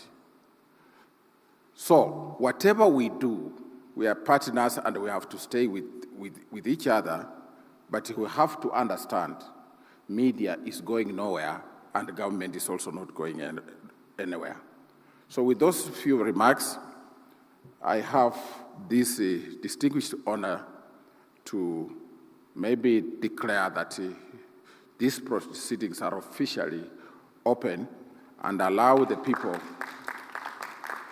the organizers, to take us to the next level. Thank you very much. Let us be upstanding just for a moment as we mark the opening of the Media Summit. Asante sana. Makofi tafadhali. Thank you so much. You may kindly take your seats as we welcome our speaker this morning. A big round of applause to Mheshimiwa John Kiarie. Makofi yake tafadhali. Chairman, Parliamentary Committee on Communication, Information and Innovation. Welcome. Ladies and gentlemen, don't tire in giving the round of applause. I think the organizers of this event do deserve a big round of applause. Media Council of Kenya, you've done us proud. I also want to take this opportunity to appreciate the discussants who have come before me. Please give them a fitting round of applause for the great insights that they have given us. I would not want to forget Johnston Mwakazi. He's done an amazing job this morning. He himself, a very accomplished media practitioner and journalist. Johnston, we appreciate you. Give him a fitting round of applause. To the organizers, the discussants, the journalists, ladies and gentlemen, it is my great honor to be a discussant this morning, talking on this topic. The topic being a press for the planet, journalism in a time of crisis. And what an amazing and fitting theme for our discussion today. And I've got to say that in times of crisis, there is always a place for the journalists.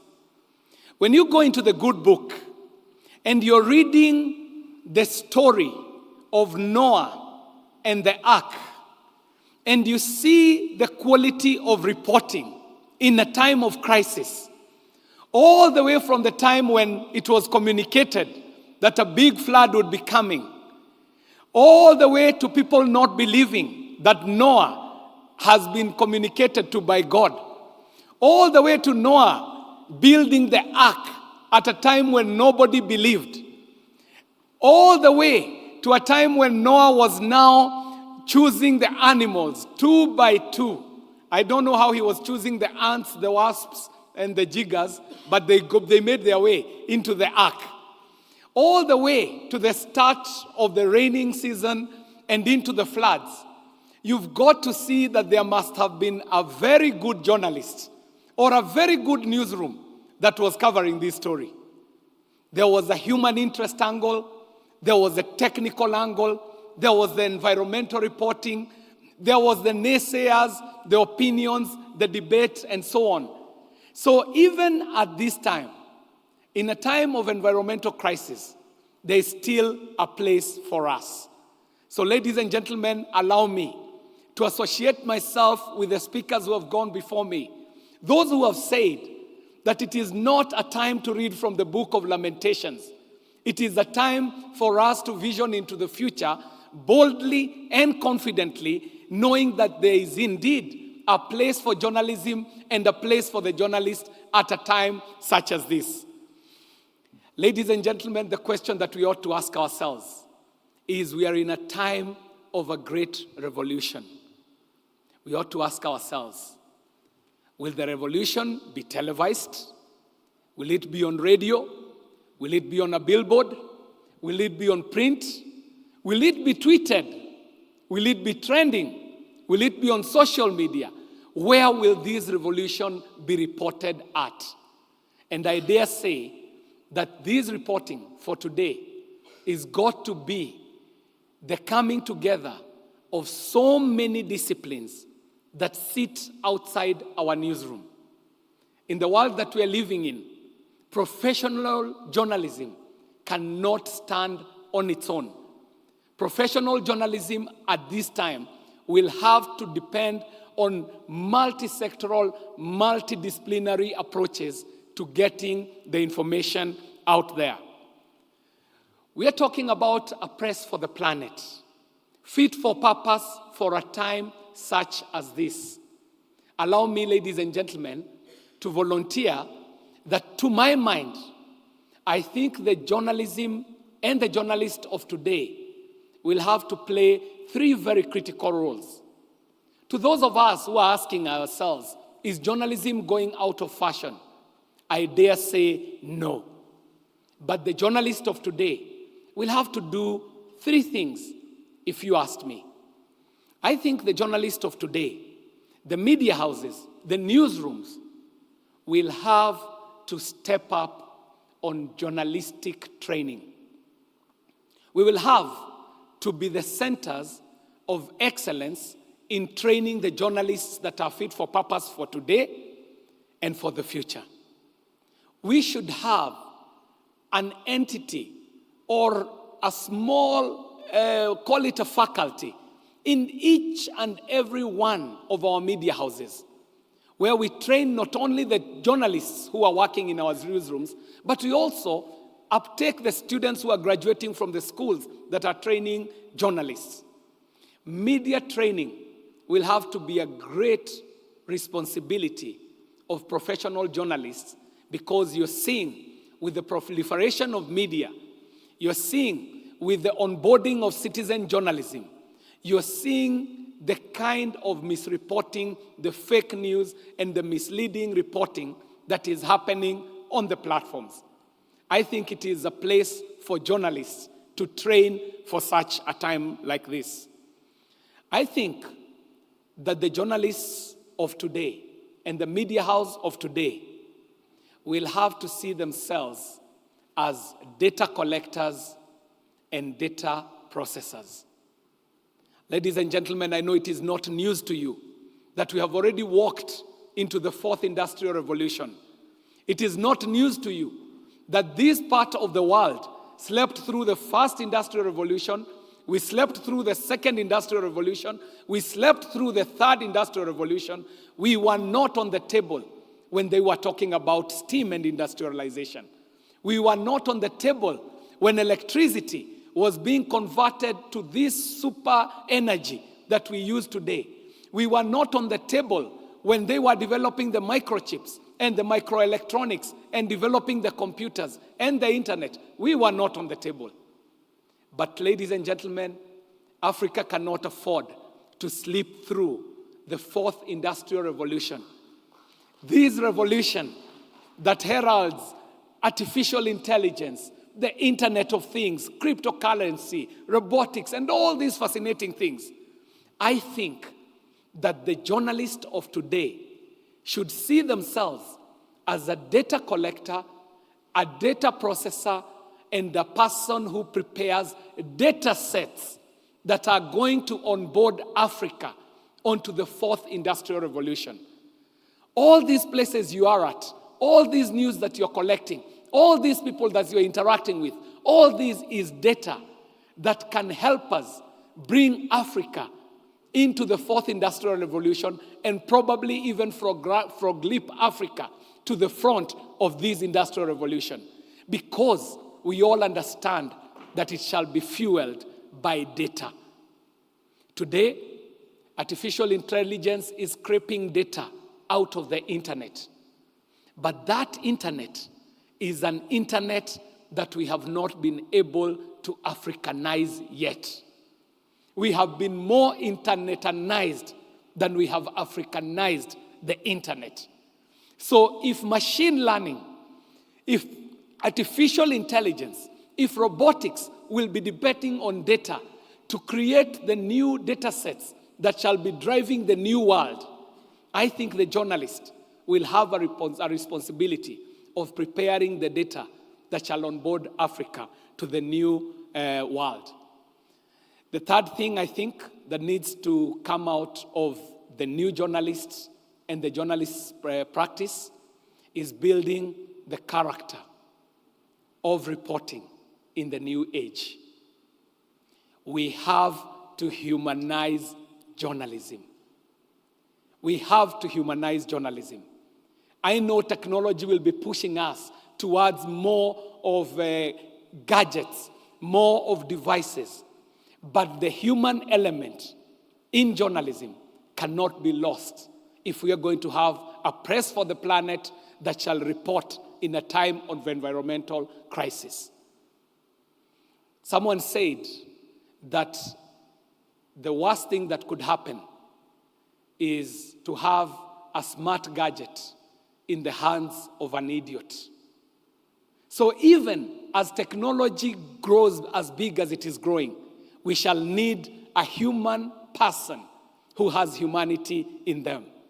And to my mind, I think there are 4 things that the human ought to bring into this. The humanness that I'm talking about is about 1, character.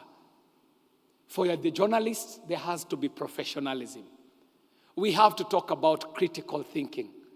We have to talk about emotional intelligence and empathy. And finally, to my mind, and extremely important, patriotism. We ought to have a journalist who is patriotic to their village, to their community, to their country, and to Africa. We will need patriots in the newsrooms so that we can have a press for the planet of today that can report in this crisis. Ladies and gentlemen, as we report in a time of environmental crisis, I feel a bit dejected that our newsrooms are not reminding us of great humans who went before us. We should be having our newspapers carrying acres and acres of all the warnings that the great Professor Wangari Maathai gave to us when she was alive. If only we had listened to what Professor Wangari Maathai was speaking about, we would not have built temples and schools and high-rise buildings in our wetlands in Nairobi. We would not have blocked the underground rivers and the overground rivers. We would not be paying as expensively as we are paying in this long rainy season in 2024. So, ladies and gentlemen, to my mind, a press for the planet and a press that is going to report in a time of environmental crisis is got to first be present, just as there was people recording in the times. Secondly, this press should not let us slip through this revolution. Thirdly, this press must prepare itself for a time such as this and for the future. And finally, we have to humanize journalism if we are going to have a press that is for the planet and one that can report in a time of environmental crisis. My name is John K.J. Kiarie. I am a member of parliament representing a constituency within Nairobi, and I've also gotten the honor to be chairing the Committee on Communication and Information and Innovation in the 13th Parliament. And I want to agree with that which has been said, that there is a big need to relook at the laws, the policies, and regulations, and that is why in sector, as has been reported here, we are doing a sectoral reform, relooking at all the laws, the policies, and the regulations that inform this sector.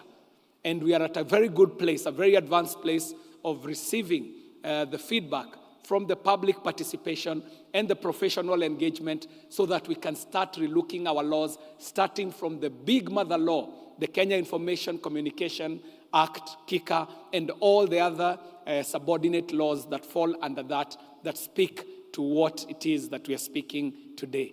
Ladies and gentlemen, I thank you for the opportunity.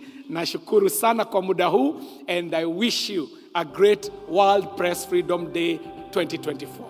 Thank you very much. Well done. Thank you so much. Africa cannot afford to sleep through the fourth industrial revolution. We've come to the end of our first deliberation. Immediately after break, we come back, we release a very important note, so you don't want to miss that. We'll have 30 minutes. Let's have the timer on the screen. Please be guided, 30 minutes. We have a lot to cover. In the meantime, let's allow our dear guests to leave first. Makofi yao tafadhali as they exit the podium. Thank you so much. We celebrate you. Asante sana. Thank you so much. Asante sana. For the rest of us, I'd kindly request that we remain seated. Oh, a group photo with all the guests. Oh, before you take, oh, my apologies. My apologies. Just before you come down, we have a photo session. Mheshimiwa, tafadhali tunaomba picha tafadhali. Alexandros, Professor Kisiangani, let's have a group photo just up the podium. Thank you so much. It's all right. Yes. Thank you so much. Let's have that. Oh, there you go. Welcome, welcome.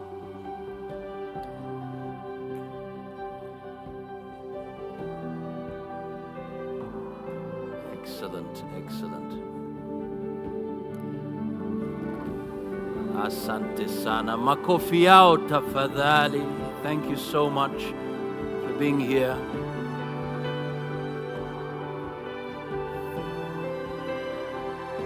Thank you so much. We may now allow them to exit. I'd request all of us to just remain seated. As our dear guests exit. Immediately after break, I'd kindly request all the panelists, please be on standby. The moderators, please be well guided of your timings. Welcome, welcome.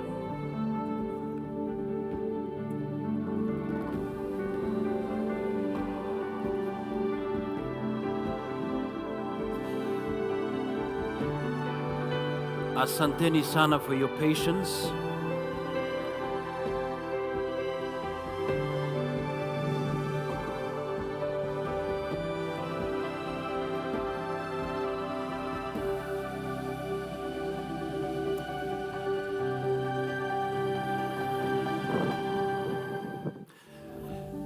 All right, we are now ready for our health break. Let's have the timer start doing its work.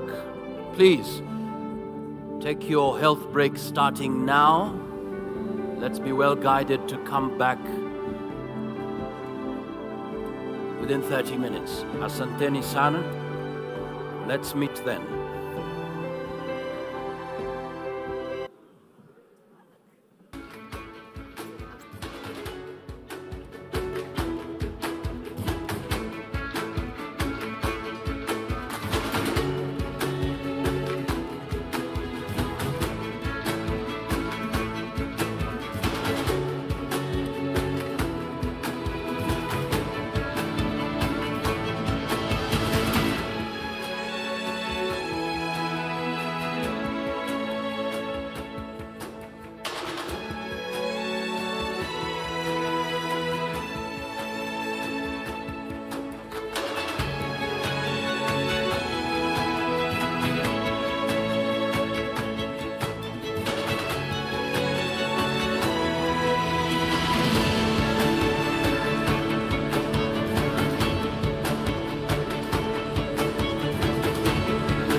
you want me to stand this side? Which side? As you take. It's okay. Okay, whichever side.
Check 1, 2.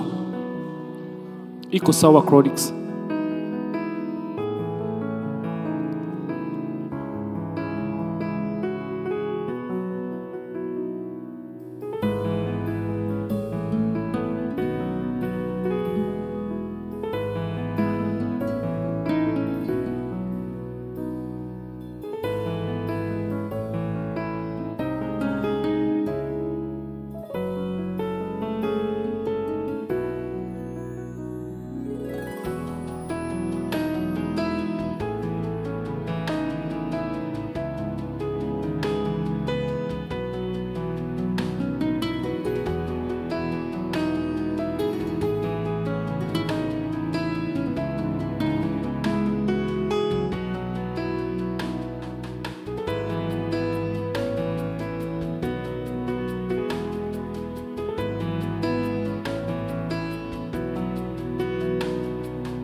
gentlemen. This time, this time.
Okay. Colleagues, Media Council staff inside here, can you help us in whipping people? Tell people that in addition to tea, there's lunch, so they should not kill themselves in the mandazi. Time, we are behind with 2 hours. So colleagues, Leo, could you come and give a background to this research? We need to start. Not all people will go to heaven, you are aware. Media Council staff inside, Nyongesa, please, can you tell people to give space for lunch? Those of us who are inside, call Leo Mutisia, please. Leo.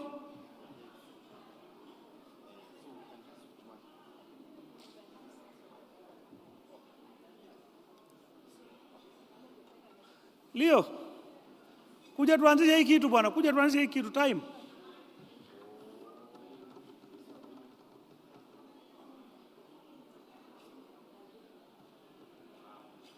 Please colleagues, settle down. Media Council staff who are inside here, can you help us more?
2024.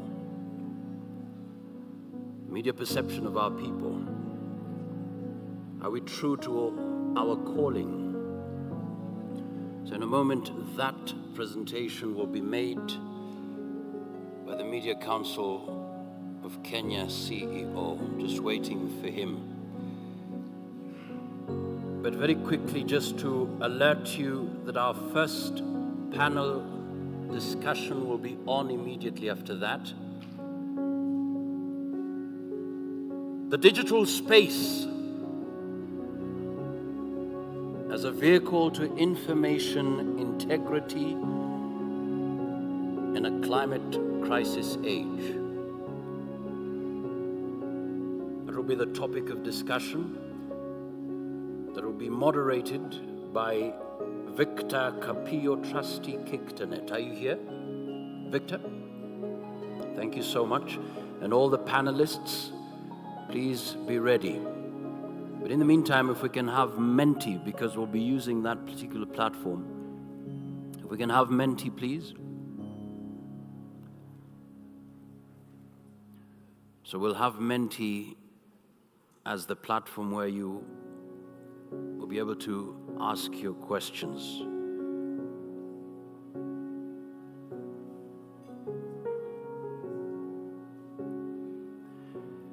In a time of crisis, there is always a place for a journalist. We're in a time of revolution, a great revolution. There is need for multi-sectoral and multidisciplinary approaches. The journalist of today must step up on journalistic training, become centers of excellence, see ourselves as data collectors and processors. Africa cannot afford to sleep through the fourth industrial revolution.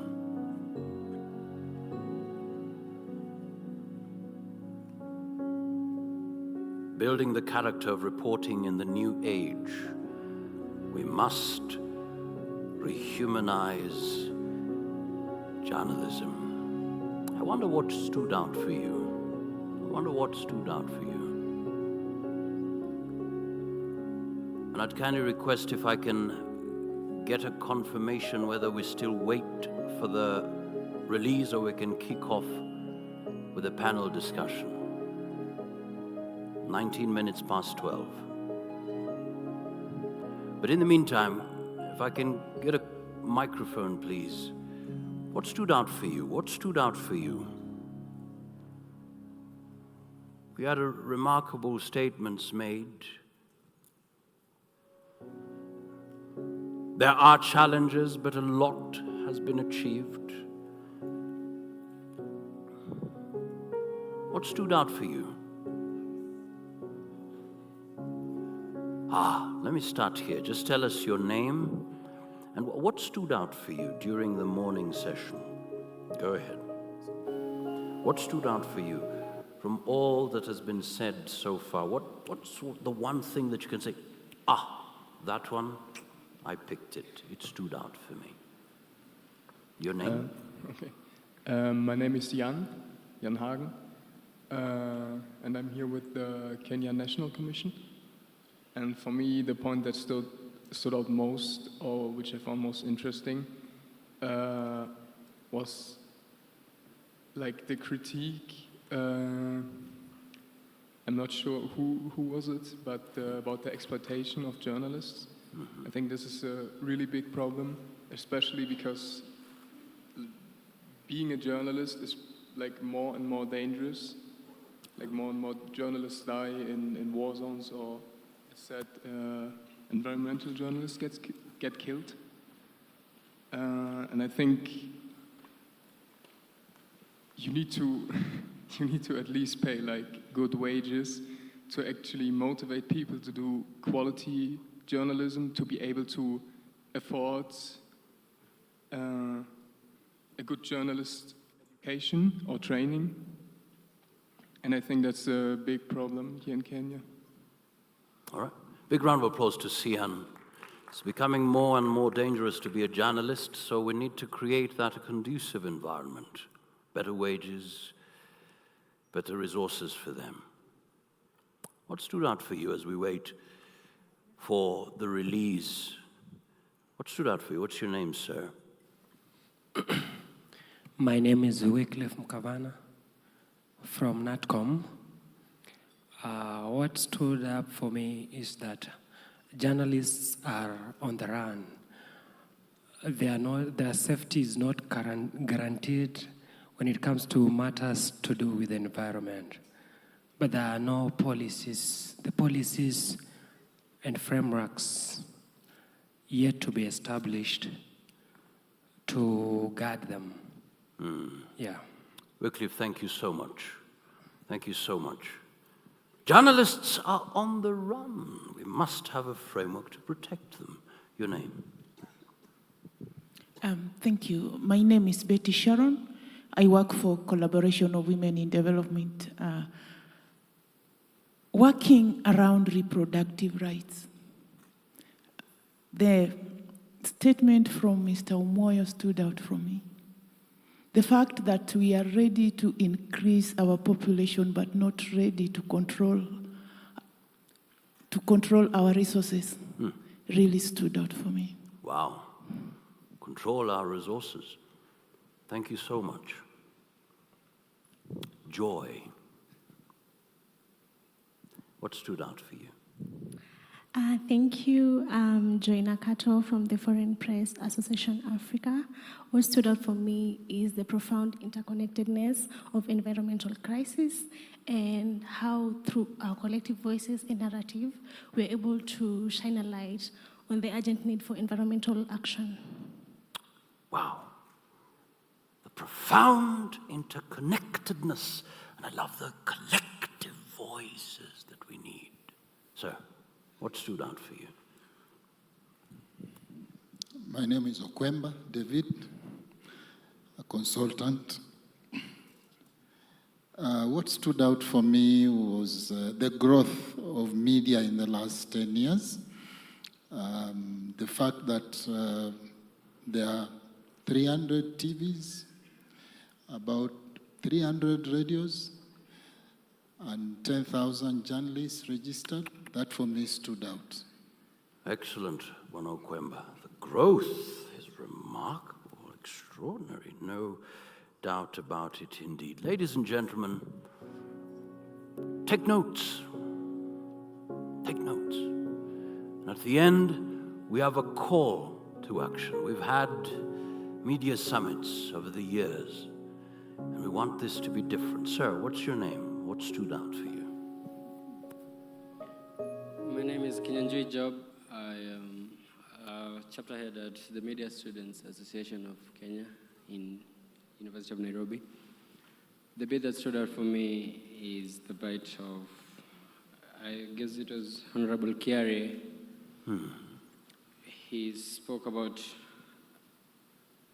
the aspect of guiding and having a notion of understanding that that which was said prior from those who superseded us should be said to us and mentioned for us to understand that there is a progress, there is a tenure that we're supposed to follow. He mentioned about Wangari Maathai, and that she mentioned prior that we should take care of our environment and all that, and then right now, the kind of crisis that we're facing will not be there. Thank you. Love that we're part of a chain. Messages have already been sent out there. They shouldn't disappear. Pass with the wind, as it were. Ladies and gentlemen, we are ready now. So what's the media status? We have a report, and to guide us through that discussion, ladies and gentlemen, once again, a big round of applause to the Media Council of Kenya, Chief Executive Officer, Bwana David Omoyo. Makofi yake tafadhali. Karibu sana.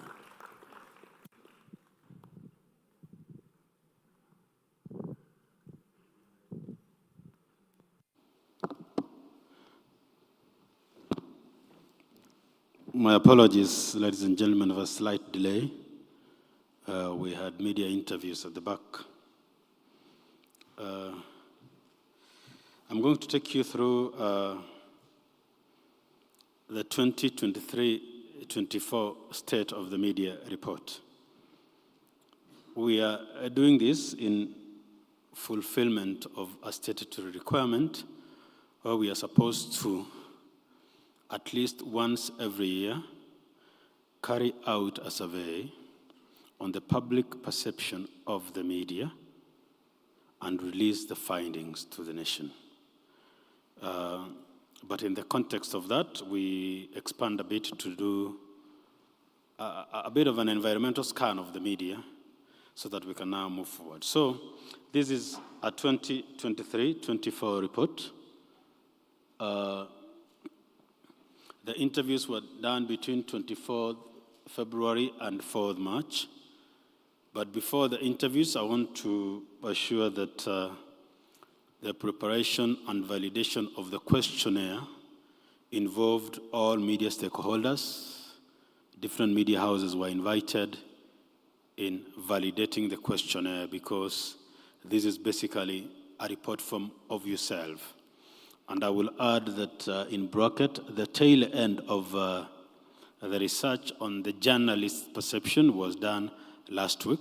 Some of you may have received calls. So this survey basically ran from February and all that. But the preparation started in October and November when we called the media stakeholders to come and do the questionnaire. We had more than 100% response. We targeted 3,500. We got 3,580. Generally is that in research, as experts will tell you, if you want 300 respondents, you send out about 400 so that you have a target. So we had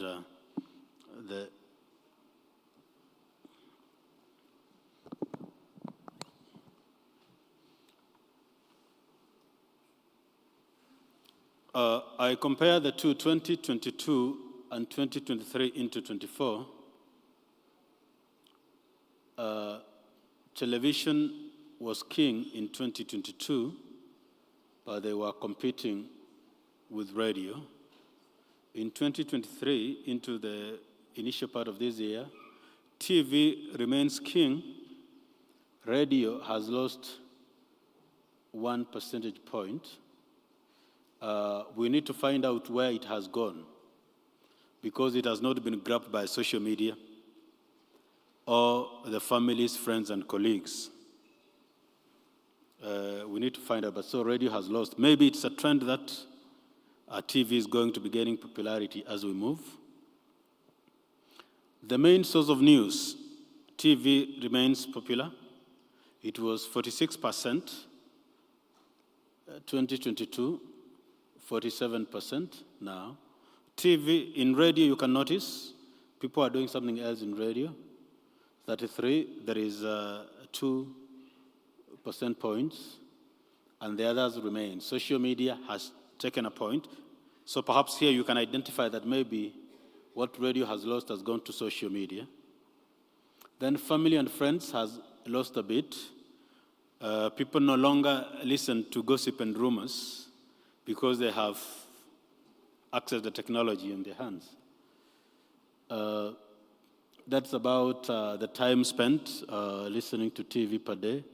You notice that when people get home, 8 p.m. to midnight, but there is a notable improvement of the 4 p.m. to 8 p.m. 29, and these 4 to 7 p.m. 9%.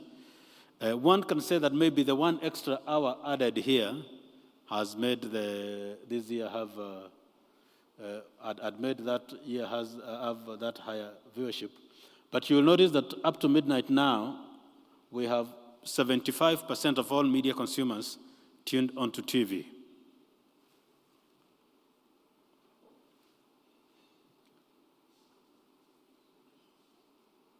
Sorry, I know we have an error here. That visibility, it is, I confirm that 35% people prefer to watch Citizen TV 2022. We still have 35%. Is that accurate? Yeah, we still have 35%. NTV, KBC was 12%, but now NTV is 11% as it was. It is not that KBC has dropped this time. Around the time when we did the last survey, there was African Eco KBC, isn't it? I think there had been a lot of the Africa Cup of Nations and KBC had gained reasonably.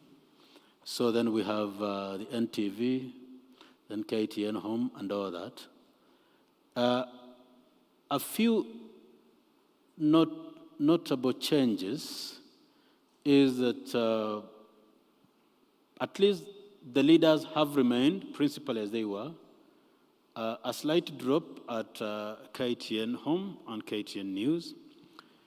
But a new entrant, TV47, up at 5%. It wasn't easily visible the last time, but it has come and it is really fighting its way to join the big boys. I think what guys at RMS have been doing, they have kept doing it. We need to learn what it is. But then there are notable improvements. And also you will notice that we are a country of multicultural consumers. We do not have one person exclusively hogging the space. It is fairly distributed in among up to around 7, 8, or 9 major channels. That is how people get their content. It was free to pay, the set-top, but now you notice that digital and the TV app have taken a lot of the set-top box now, because most of the TVs now, as long as you have internet at home, you can quickly stream. So we have to combine. There's the TV app and the streaming here. If you combine that, you will notice that that drop of about 20% has been taken by the digital. We are quickly on to radio. The number of people who don't listen to radio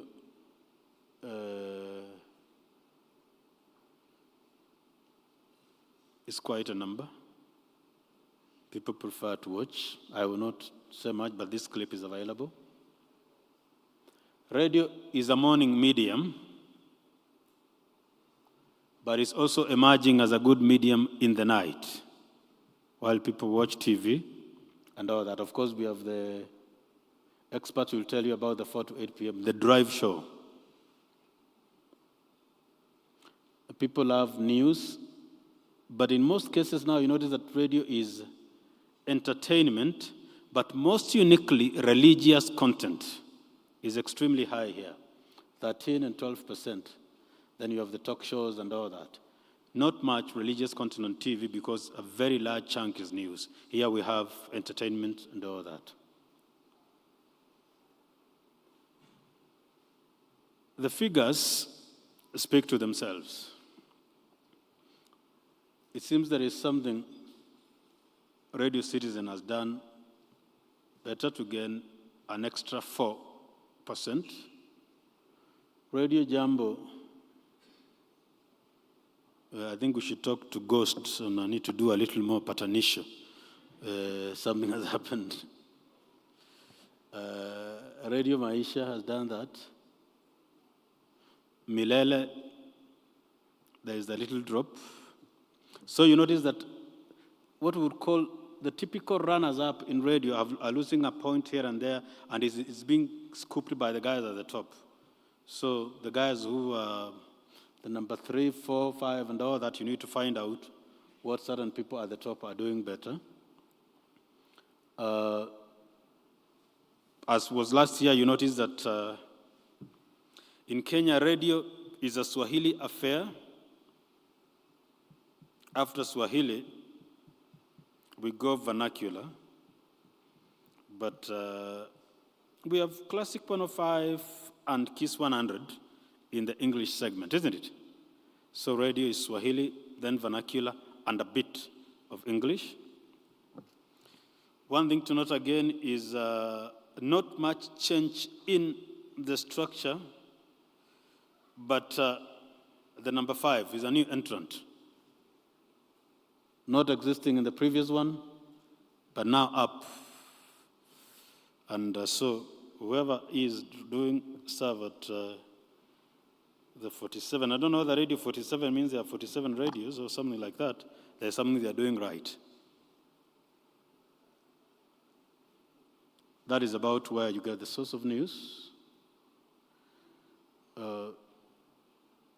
I won't call it the elephant in the room, I will call it the big brother in the room. We will see whether it is or it was. We are 26% of Kenyans read papers. If you compare that to 76% who are on TV, you'll notice that we have a slight. But most important is the people who read newspaper have dropped from 29% to 26%. You see, the no, that was 71%, now 74%. That's basically 3/4, 7 out of 10 people who do not read the newspaper. In the other slide we saw, at least 7 out of 10 people watch TV. So for the guys who work in media, kazi kwenu. The Daily Nation was 42% in 2022. They still lead, but they have lost about 7 points across, isn't it? Surprisingly, it seems to be a similar loss coming down at the Standard also. Taifa Leo has held up. The Star and the Nairobian are the most notable improvements. And then the others,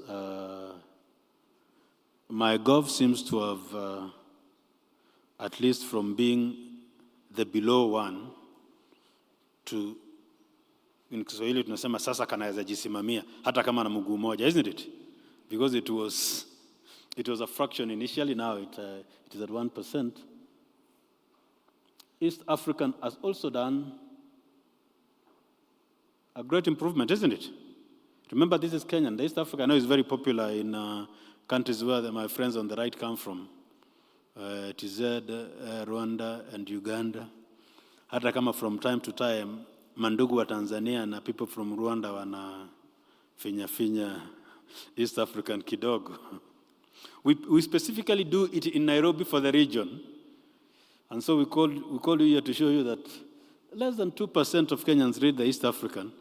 But I know that if you go to TZ and Rwanda, we are in the 20s and up to the 30s who do that, isn't it? There is that. I would like to mention that in the broadcast sector, some of Kenya's broadcasters are very popular in the region, others up to position 2 and 3 in TZ and Uganda and all that. So the East African is a community paper. In Kenya is where we produce it. In Tanzania and Rwanda and Uganda is where we have people read it.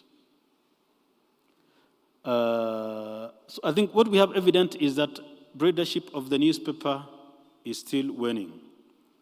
I will talk about it later during a discussion panel. This report is directly linked to the last panel of the day, the future of the media. So these numbers are now for digestion and all that. In your programs, you look at the last panel of the day when we'll have the senior editors, the MPs, myself, the other regulators and all that. This report, a bit of the numbers and trends will form that last panel of the day. Guys no longer want to purchase a hard copy. They have dropped from 56% to less than 40%. Online has gone up. But now the people who love free things, you can see. But you know, most notorious are the people who love free things. You must combine 18 and 15 and 6%. More than half of the people who read the newspapers want to do it for free. They go to the restaurant, others go, I don't know what they confuse the newspaper vendor and get a chance to read that. And others visit offices to sit at the reception. See the reception, you have a few free copies. So people are getting convinced that newspapers should be free.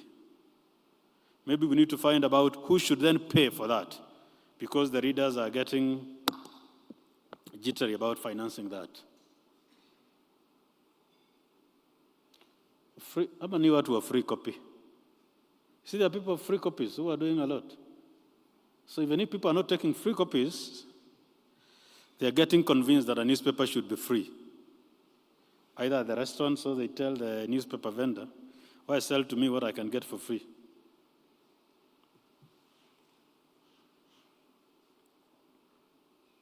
Newspaper was bought for news in 2022 at 45%, but now it's only a third of the people, 33%, who buy it for news. Of course, then politics and sports. One thing to note is that the classifieds and adverts, kutafuta tender na kazi, tender for the supply and vacancies, has doubled from 4% to 8%, isn't it? So then you see then people who do MyGov. People buy the newspaper on the day when we have an insert of MyGov, isn't it? And in the current situation where MyGov is in a free paper, we will see how that pans out. Websites.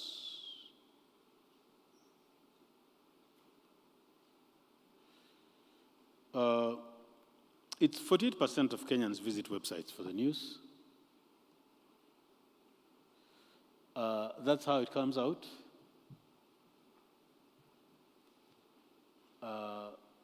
The guys at Twin Towers,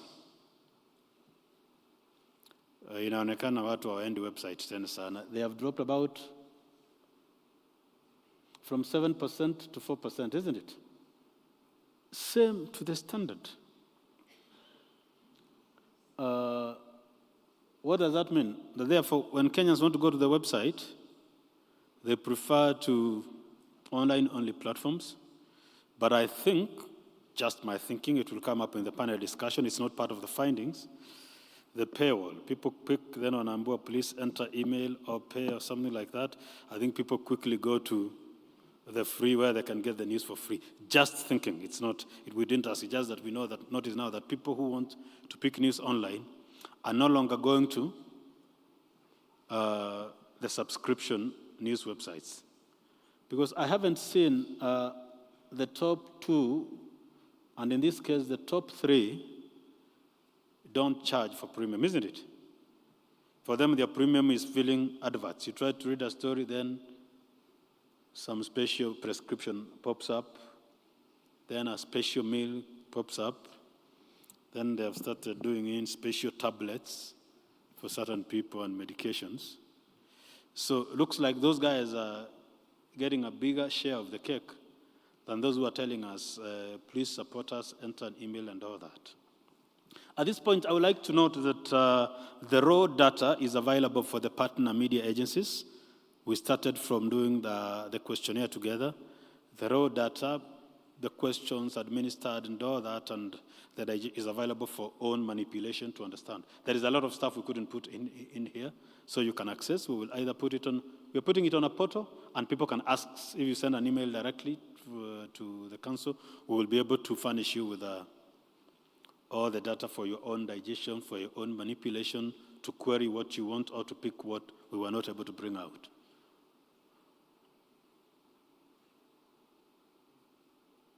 You can see 2021, we had the browsers and Tuko. They managed to come up. They have remained, but we've seen a lot of improvements, especially from 2021. I think we had Royal Media at 5, You can see consistently they jumped into number 2, 22%, 21 or thereabouts. So the elephant, they do fairly good, or rather incisive and long articles. I think people in social media want quick snippets, just my perception. But also there are people who go for, we're having a discussion with Prof about people who go for longer articles and all that. But I think if you look at the distribution, it is a fair share for everyone, really. We do not have everything lumped up on one person, isn't it? Nobody has taken more than half the room. Everybody's, at most, is a third. So then we have everybody else distributed. Social media. What's up?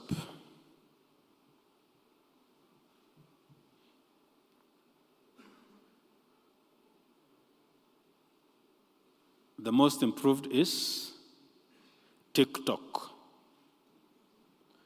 8% the other time, dropped 7%, now up to 14%. Those of you who follow world news are aware about the attempts to either ban TikTok or regulate it in the US, isn't it? I think the law was passed last week about either they sell their shares to the Americans or they do that. It's a very interesting debate because TikTok is designed in China.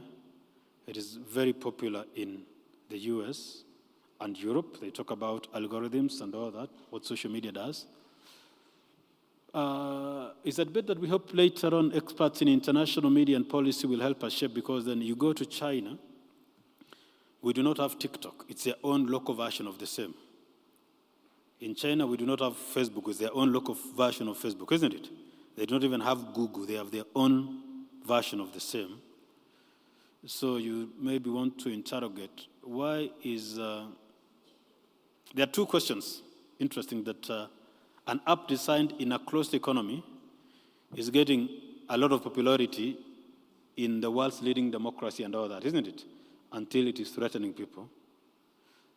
But again, is that this person pushing their app in another country and all that has made sure that in their own country they ban all their apps and get their localized version, isn't it?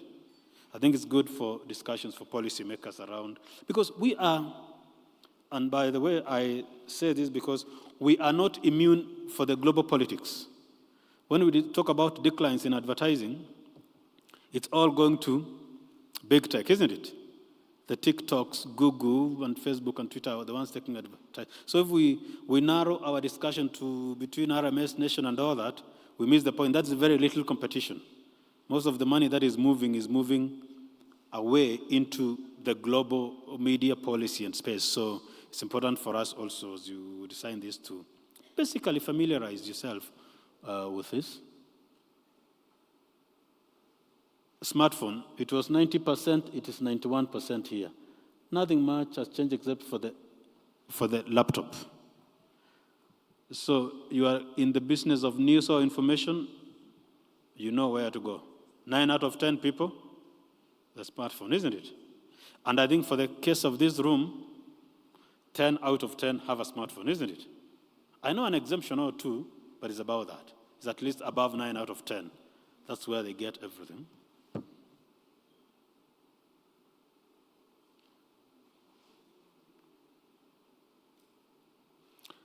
People want comedy and entertainment more than news on smartphones. Or rather, they compete. The rest you can see. What has happened is that people don't want religion on their smartphones. Zero. Hawataki mahubiri, they know where to get the religion elsewhere now. They don't want a lot of that on smartphones. Maybe we need to talk to Nganga and Kenyari and others to innovate a little more. Children's programs, features, and sports, you look like that is coming on well. But also live events, people follow that. I think also because live events happen when people are in motion or in something else. But of content here, I saw a few people, Dan Mukado. Oh, Salama Sana. He's an editor at the Seed Magazine and Catholic Information Service. We have a few other religious guys here who I know Watu hawataki mwaweke vitu kwa simu. Find a place to take the content. Anyway, we hope that other people don't like the way you communicate to them on phone. Now, to the constitutional question. This is the question which we are required by law to ask once a year and file the findings.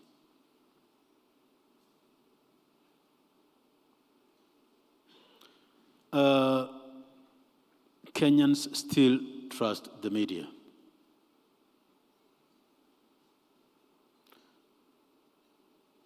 The average, some trust and a lot of trust, it just, you notice it's a normal curve that people trust the media, but they have a question or two. And surprisingly, most of the people, it's not about lack of trust. They have seen something they disagree with. So you can cumulatively say that up to now, still, close to 70% of Kenyans trust the media. Because it's 69. And the people who have zero trust at all are not even 10%. So if you combine then average, some trust, and a lot of trust, when, forgive me for taking this, okay, let me use the softer one. When push comes to shove, 90% of Kenyans will go to the media for the truth, isn't it? That is, I think, a very comfortable vote of confidence. Only 9% of people will not go to the media at all. 91% of the people go to the media. They may have an issue or two, a few of them, but 9 out of 10 know that you want to know what is happening, the media will give you. I think that's it's a reason to celebrate this day that 9 out of 10 of Kenyans trust the media for their information.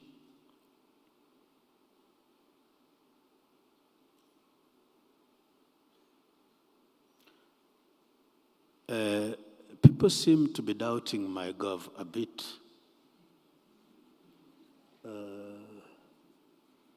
I don't know why. It's the research that said it, but they trust radio, television, and all that. Because a lot of trust, let's be very positive. A lot of people who trust MyGov are almost 10%, isn't it? That's very good. Almost 10%. It's a good beginning, isn't it? The figures are there. But that is, it's a notable, because normally we'll have, in the previous surveys, people had issues with online and all that, isn't it? Now, the distrust seems to have really gone up around that.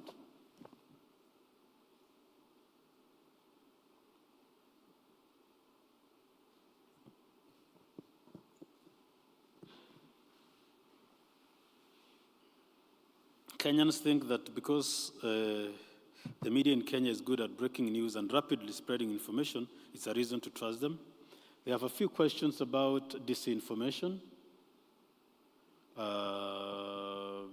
People like to call it fake news. It's misinformation and disinformation. But a majority of Kenyans say, sisi hatuna shida na wanahabari. You will notice that because people now are more educated, we have run, I think, the Editors Guild, the Media Council, KUJ, I've seen Internews, I've seen many running about media information literacy, spotting fake news and all that. The number of people who had issues about that, 24%, have dropped significantly. People think they can either pick that or there is a reduction of that. The poor coverage of important matters, people were at 14%, they have dropped down to 9%. So you can easily say, most of the people who have issues with the media, we can call them haters. You know why? They are 35% and they say, I just don't like the media. I have no reason. Lakini siwapendi. Okay, they were 13%. They have gone up 3 times. They have no reason not to like the media, but they just don't like your faces, or they don't like your websites and all that. So ideally, you realize those are people who, but the work of good media is to make people uncomfortable, isn't it? So the people who just don't like you, so please continue making them uncomfortable. Because when people hate you and they don't know why they hate you, it means you're doing the right thing.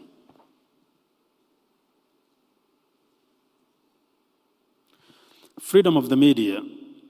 People have a few doubts now. 31% of people said we celebrate freedom of the media in 2022. We are down to 20%. You can notice this. People who celebrate nothing have increased from 2% to 20%. The haters, there are usually many everywhere, so don't mind them. The others are there. Use of technology, platforms, professionalism. There is a 1% who work on a few doubts, and quick dissemination of information. That number is going down a bit. AI. There will be not much about it, but it's a trigger because any of you working anywhere online knows what AI can do. They can crop your face, isn't it? They can copy your voice. It can easily even circulate your news and all that. And you heard Bunge say that they are trying to legislate AI. This morning, I heard of a senior research professor in the UK says, it's too late to stop the negative impact of AI in the US elections, which is coming up soon. Only 22% of Kenyans know about AI. So tuanzia hapo. The elephant in the room is that people do not know AI. Therefore, they will not spot something that has been AI generated. I ask myself, especially in academia, unless the examiners go tech, how or they employ other bridges to detect ChatGPT and all that, isn't it? How are they going to detect those guys who insist on printing the thesis and reading it physically? Unless they get help from those guys who know it. 61% of Kenyans are concerned about AI. 40% want their face to be used by AI. But people think it should be regulated. You know why 40% want their face to be used by AI? It makes us look nicer and smoother and all that, isn't it?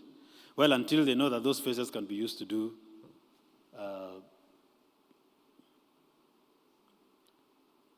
so, no.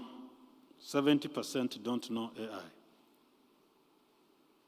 And that is basically 22% yes, and then wengine, they are not very sure.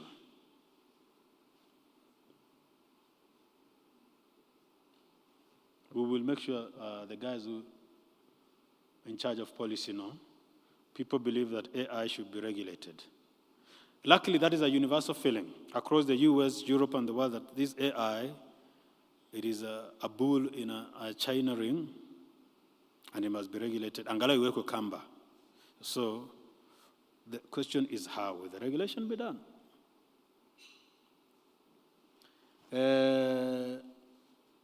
So now to you guys. This was last week and early this week. What are the main problems facing journalists in Kenya? SG, KUJ, you should listen to see what they say. We did this on 30th April, by the way, 2 days ago. We wanted to make sure that it is as contemporary as possible. We had a 93% response rate, and it was by call. Some of you may have received the calls because they went around a lot. Those polled were 72% male and 28% female. And you can notice that most of them are between 3 and 10 years experience. But we have a good chunk of them. 15% have up to 15 years experience in the newsroom, and 16% have more than 15 years experience. So it was a fairly good sample. Only the 1 to 2 years were very reduced. Unajua, hawajaelewa town sana. Don't ask them too many questions before they know their way around. So the target really was about the guys in the prime of the newsroom and a lot of the experience.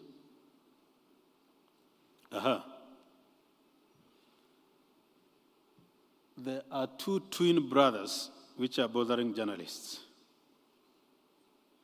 Government threats and isolation. I want to explain isolation. When specific media are left out of specific government news events, and this goes down to either government does not mean ministers alone, the parastatals, the counties, and all that. So apart from threats, why you wrote such a bad item, we have people not being invited into places, and we have journalists being locked out of public and news events, isn't it? That is the biggest problem. There is poor or lack of pay. At least SG spoke that.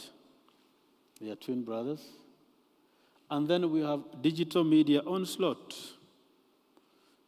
Basically, that is, if you follow digital media and the changing consumer patterns and behaviors, they are almost, that is about 20%, isn't it?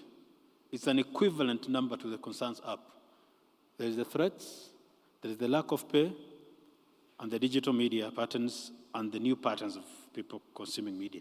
You will have to concentrate that. Of course, we have quirks,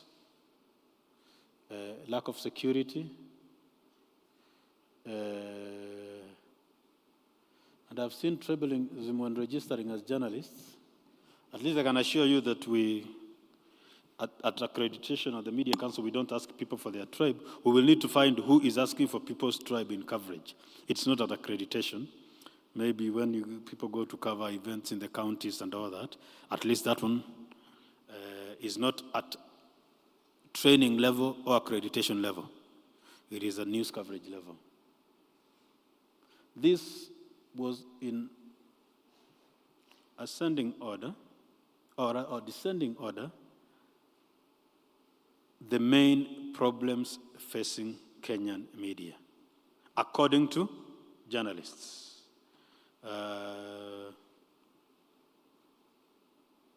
This is the same. We have a recent government policy on advertising. One was about MyGov. The second was about KBC, isn't it? What has it cost in the media? 41% of journalists think that the revenues have declined a lot.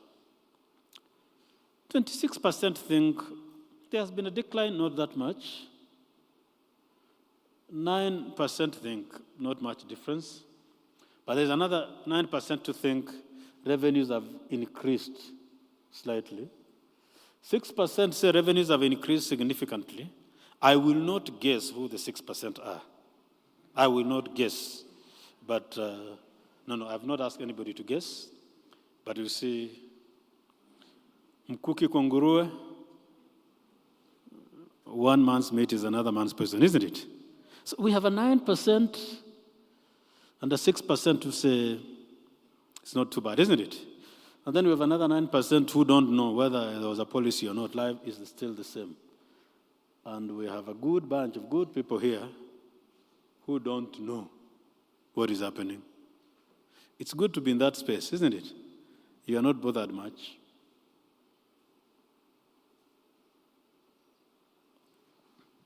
Ladies and gentlemen, that is the state of the media report 2023-2024. Thank you very much. Thank you so much, Asante Sana, for the status report. Data, especially for the people who are part of the process, is available for your own digestion, querying, and manipulation. Thank you very much.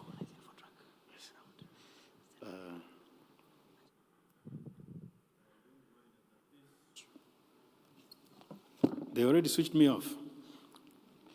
that this was done, the questionnaire was administered by Infotrack Research and Consulting. But I started by saying that the questionnaire was developed by the media sector ourselves, and then we did our own benchmarking with the academia and our in-house research team. So the sector developed the questionnaire, then we shadowed the questionnaire administration with academia and our in-house research, but the data is available. Thank you very much. Thank you so much. Asante sana. Ladies and gentlemen, it's 7 minutes past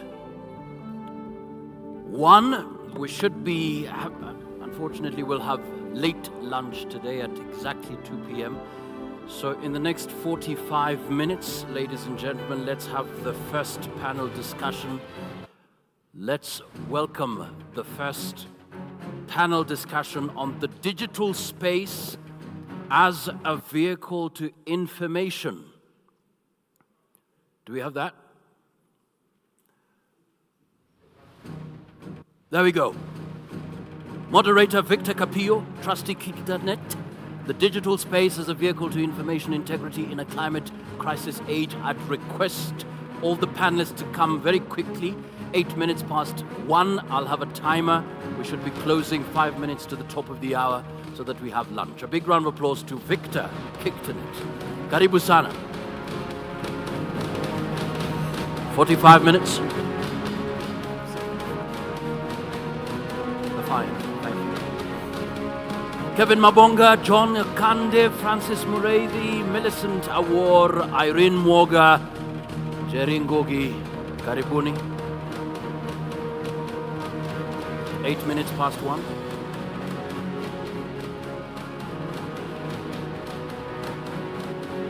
As they settle, please note we will have menti.com on the screen for your questions. If you'd like to add your name, we'd appreciate it. Victor, over to you.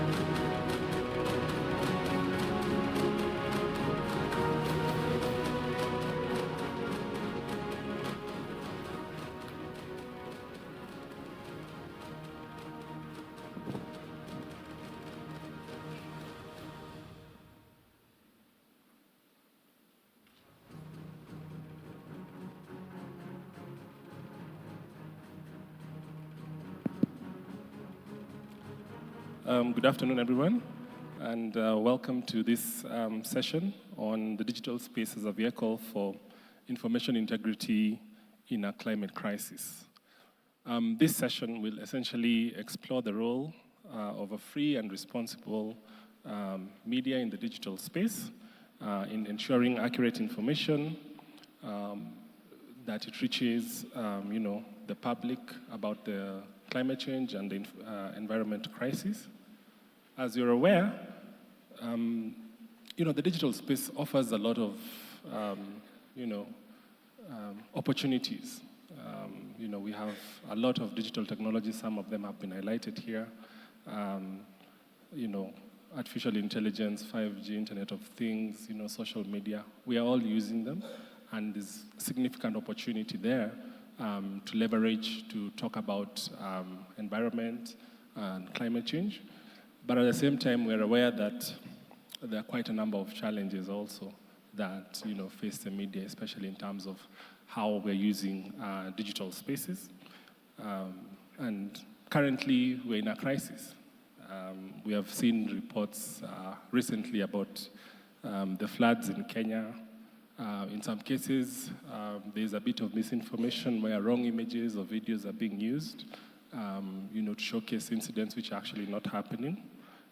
We also have, various attempts to hold government officials responsible for the emergency responses that we've seen. We've seen journalists who have tried to leverage social media being attacked for sharing some of these stories or being criticized for their actions. And again, we've seen the rise of, citizen journalism. A number of incidents that have happened, it was the citizen journalist who was first on the scene and who captured the video of what was happening. And afterwards, it was relayed to the public. So, and this is all happening on our digital platforms. And so the question we have before us today is how do we then leverage digital space to share more information about environment and climate change, and help get factual, accurate information to members of the public and all the consumers of digital content, and also to inspire change and action in response to climate change. So to help us tackle this important issue in the next 45 minutes, we have a very esteemed panel. We have Kevin Mabonga from Katiba Institute. We have Mr. John Okande from UNESCO. Just wave so that people can see. Francis Muredi from Radio Africa. We also have Millicent Awor from KBC. And last but not least, Irene Mwoga from UNESCO and Ms. Njeri Ngugi from Royal Media. Please give them a round of applause. So my first question will go to Kelvin from Katiba Institute. I think we just seen, I think those who came, we saw citizens reporting on this important news, and we know that Katiba Institute has been at the forefront of defending media freedom and also citizen action to hold governments accountable. So perhaps you can share with us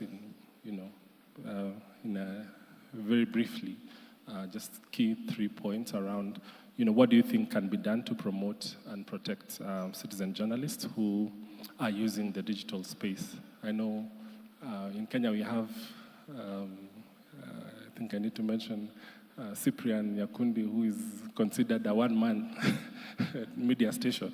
So how can we promote, citizen journalism, and what do you think media can do to ensure that, digital platforms are used to get to those rural areas and marginalized areas with accurate information about environmental issues and climate change?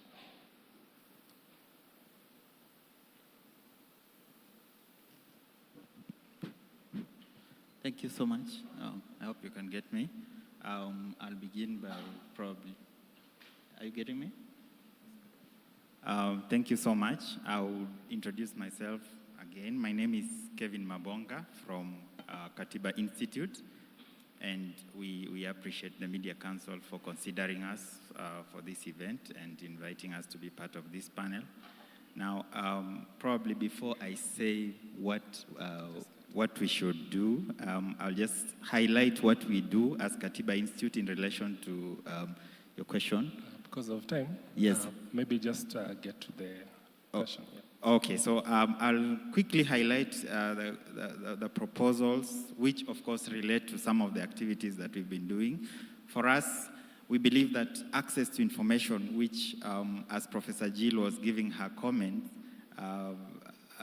she talked about, we can't discuss, Katiba Institute can't do anything without mentioning the Constitution. So Article 35 of the Constitution and thereafter, the Access to Information Act of 2016 are critical in our work to ensuring information integrity.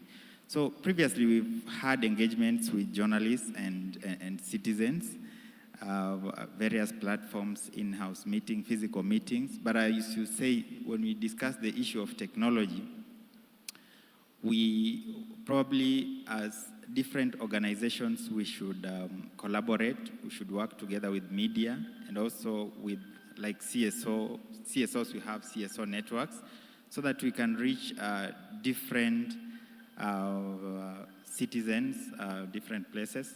But again, we also have specific programs that target specific people. For example, as you talk about, you may call them citizen journalism. Victor Bwire will disagree and say they are not citizen journalists. Maybe people who use the online platform, we would call them that way. So maybe just look at the laws that threaten their work and also focus on their safety, which is critical. We've we've had a 3-year project that talks about safety of, we call them human rights defenders, and these online people, including journalists, are among them. And I believe that with collaboration among key stakeholders, it will be critical to deal with the issue of threats, which I believe is the biggest thing. And also looking at laws, because Katiba Institute primarily looks at does its activities in response to defending the Constitution or ensuring that the Constitution is implemented. So looking at laws or proposals of laws that threaten or are not they are not consistent with the Constitution. So I'll just highlight that as first, then probably I can give later examples of what we have been doing and what we are doing. All right, thank you very much. I'll go to John Okande from UNESCO. UNESCO works across Africa and globally on different issues relating to science, education, and cultural issues. You know, a few weeks ago, when the rain started pounding, there were people who started saying that, you know, these rains have been brought by, these are the tears of General Ogola. There were others who were saying, we thank God for the rains because this is happening. Others were saying, oh, God is punishing us. So there is a lot of misinformation on social media about, you know, environmental issues. You know, what are some of the trends that you're seeing around these issues, and what is UNESCO doing about it to promote, you know, fact-checking and media information literacy around misinformation and climate change? Thank you, Victor, for that question. It's interesting you mentioned the fact that we now have rains, and I think there is a verse in the Bible on anguish, so maybe you can look that. UNESCO basically, this is one of the key elements that we keen on, and of course marking the 31st World Press Freedom Day globally since the Windhoek Declaration. I think over the years there is impetus on what is going on well and what is constantly regressing, and now the new realities that are being brought forth by AI and emerging technologies. So you find we have this crisis at the moment, for example, in Kenyan context, on what is currently happening, the flooding, but all these are being informed by certain elements that we are alive to and are there.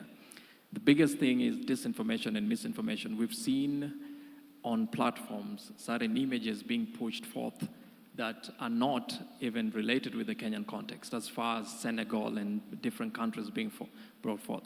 But now this brings in the component of within the media houses and the different actors at play, how do you push the narrative of information integrity within, not only within the media, but also to the larger audiences?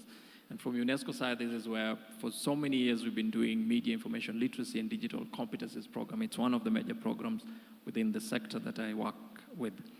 So how do you prepare the citizens to be able to critically look at information, think, ask questions before they share? Because right now, if you check on Twitter platforms, we have so many mis and disinformation elements that are being pushed forth. So I think the burden is with us, and also the task is with us to how do we support the different mechanisms that exist.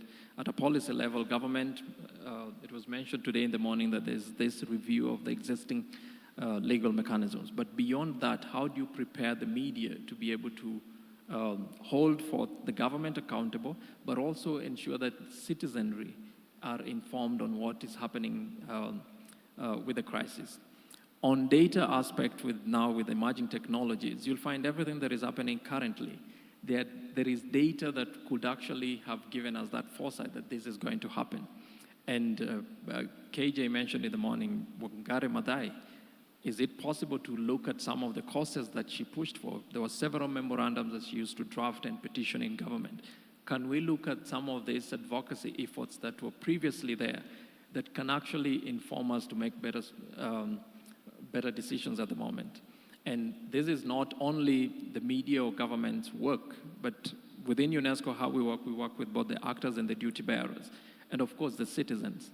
So how can these three elements dance together for a more responsible, informed society? Thank you. All right, thank you very much, John, for those contributions. I'd like to turn to Francis from Radio Africa Group. I know we know Radio Africa for, personally I used to listen to Maina and Kingangi show for many years.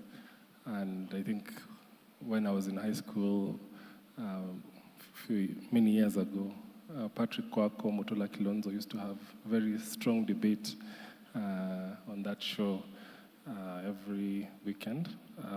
So I'd just like to ask you in terms of, you guys have quite a broad reach and on different platforms. I also read the Star Online and so on. So what innovative fact-checking and verification techniques can be used by media outlets to ensure that there's accurate reporting on environmental issues and promote accountability for environmental change? And given your history of having very interesting programs, how can you leverage those, adapt that content for better storytelling so that we're able to tell and break down simple issues, complex climate issues to the ordinary wananchi who listen to your shows? Thank you very much for that question.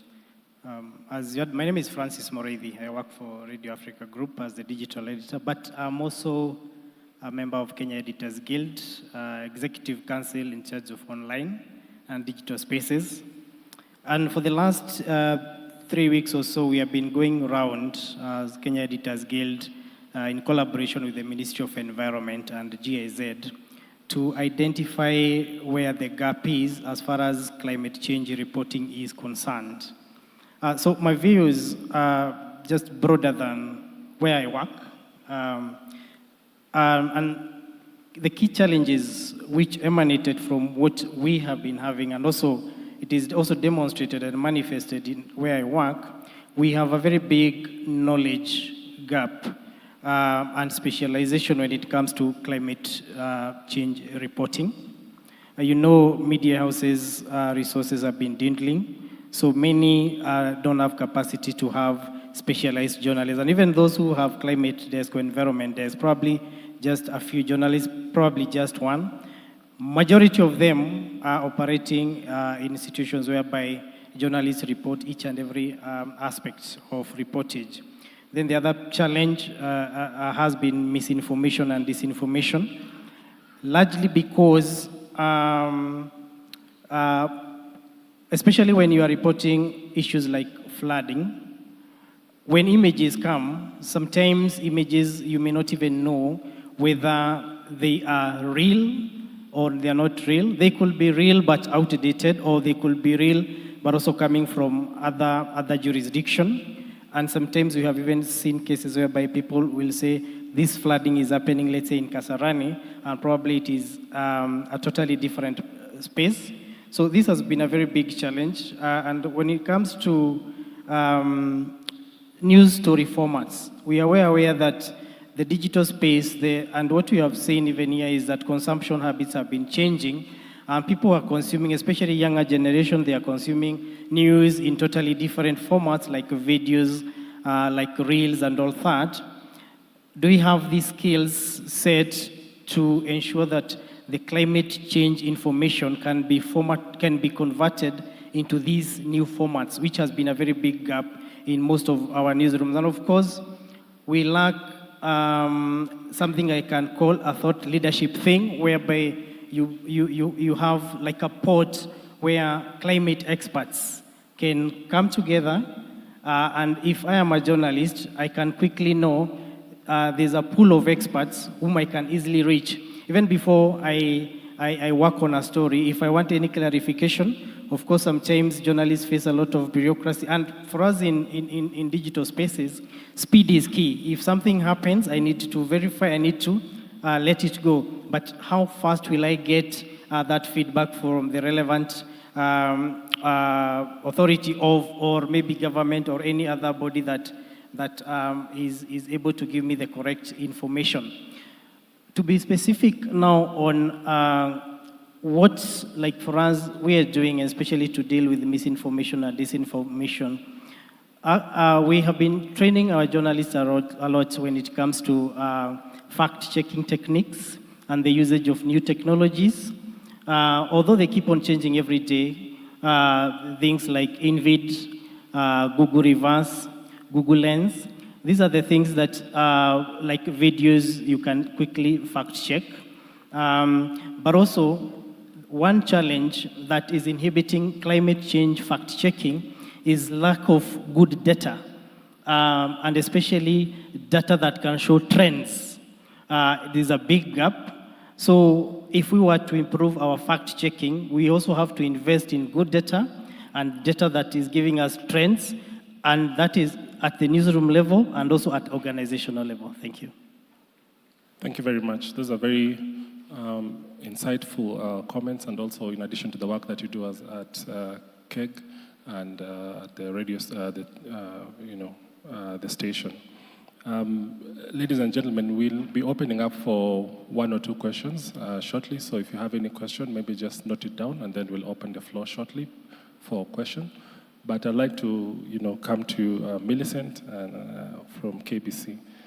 You're a public broadcaster, and for many years, when you see reporting about, the floods and drought, there's usually Serikali's idea being reported. So how are you able to balance your role, as a government institution to report and also hold the same government to account, for its responses? And what challenges do you face in implementing your role to ensure that there's actually impactful content on environmental issues and climate change? Thank you very much. Indeed, it's quite a thin line between government and the public broadcaster, so to speak. But at the end of the day, we must not lose the fact that we are a media house, and we are there because of the public. So how do we navigate this and push investigative stories? We do this by working with the public in their journeys with the environment. The chairperson of the parliamentary committee who was there in the morning talked about humanity, giving our stories a human face. So what we do as the public broadcaster, we pick a case and we work with the case. For example, we realized that there was a lot of problems in the forestry area when dealing with game rangers. Quite a number of them were being attacked by poachers and even the animals. But how do we bring this out to the public? First, we get a letter, of course, from the ministry. They allow us to go and interview the warders. They allow us into the animal sanctuaries, and we come out with an authoritative story. After we publish this story, then the questions come, and these stories are picked by other media. Through these, we are able to push these stories. I'll also give another example. When we are talking about what is happening at the moment, so what do? We pick an individual. They take us to their homes. For example, the Mau case. Mau, I'm talking about Mau, the forested area that was invaded by human as a result of a government that allowed people to go there. So you take a person who was taken there, you trace his footsteps, you walk with him up to the point where the government is then telling him, get out of this place. So we have history in our coverage. And when you have history in your coverage and you develop that history, nobody can question you, and you not look like you're fighting the government, but actually you are working with the people and you're highlighting the problems of the people. Thank you. All right. Thank you very much for putting that human angle in reporting. I think is still very important. I'd like to come to you, Ms. Njeri, and then we'll, Royal Media.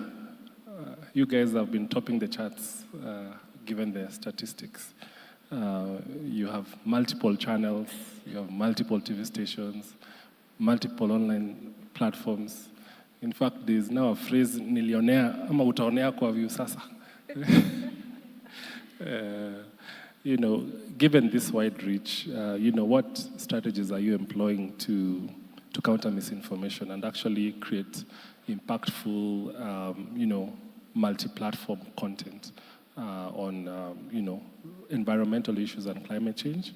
And also just related to that, what do you think, what role can such online platforms play to promote, investigative journalism, and also just to uncover some of these harms that we are seeing and, promote public discourse and engagement on environmental issues and climate change? Okay, thank you so much. Good afternoon, everyone. Yes, my name is Njeri Ngugi from Royal Media Services. And yes, kama hujaonea Viusasa, you've not seen it anywhere. It's not there. But in line with what you've just asked, I'll just say it's about telling the story. It's that simple, telling the story. And that means going on ground and getting that story. And one of the things that we have seen, even from the data that has just been shared right now, the penetration of the internet is not as big in Kenya. As it is, only 43% of the country is connected to the internet, if I'm not wrong. And with such a small number, we need to see how to better tell the story. But it's a very powerful platform at the same time. Yes, we have TV stations, we have radio stations, but the digital platform is a very, very huge platform on which we can play with, so to speak. And one of the ways I think that we can better tell the stories in terms of environmental stories is collaboration. How are we collaborating? And it's not collaboration just, not only amongst also the media houses, is involving the government, involving stakeholders, involving, just people who tell the conversation better in terms of the environment. And being the social media being a very powerful tool, I've heard of examples being shared here, even by Mwakazi, about a small clip that is running on social media that you will get on your WhatsApp.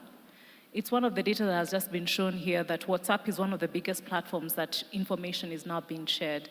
And we have conversations of video clips that are not even real. So it comes back down to us. How are we fact-checking? And my colleague here, Mureithi, has just mentioned about fact-checking. That's one of the key things that we need to do in our newsrooms, is to train journalists on how to fact-check.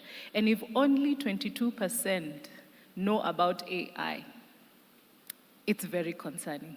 It's something that, it's a discussion that we need to have on a broader spectrum in regards to how we can find these videos, these pictures, these screenshots, and how to verify that information. We fell for it actually this week, where there was a story that I can have a video of it, and we have seen clips of it, yet it wasn't true.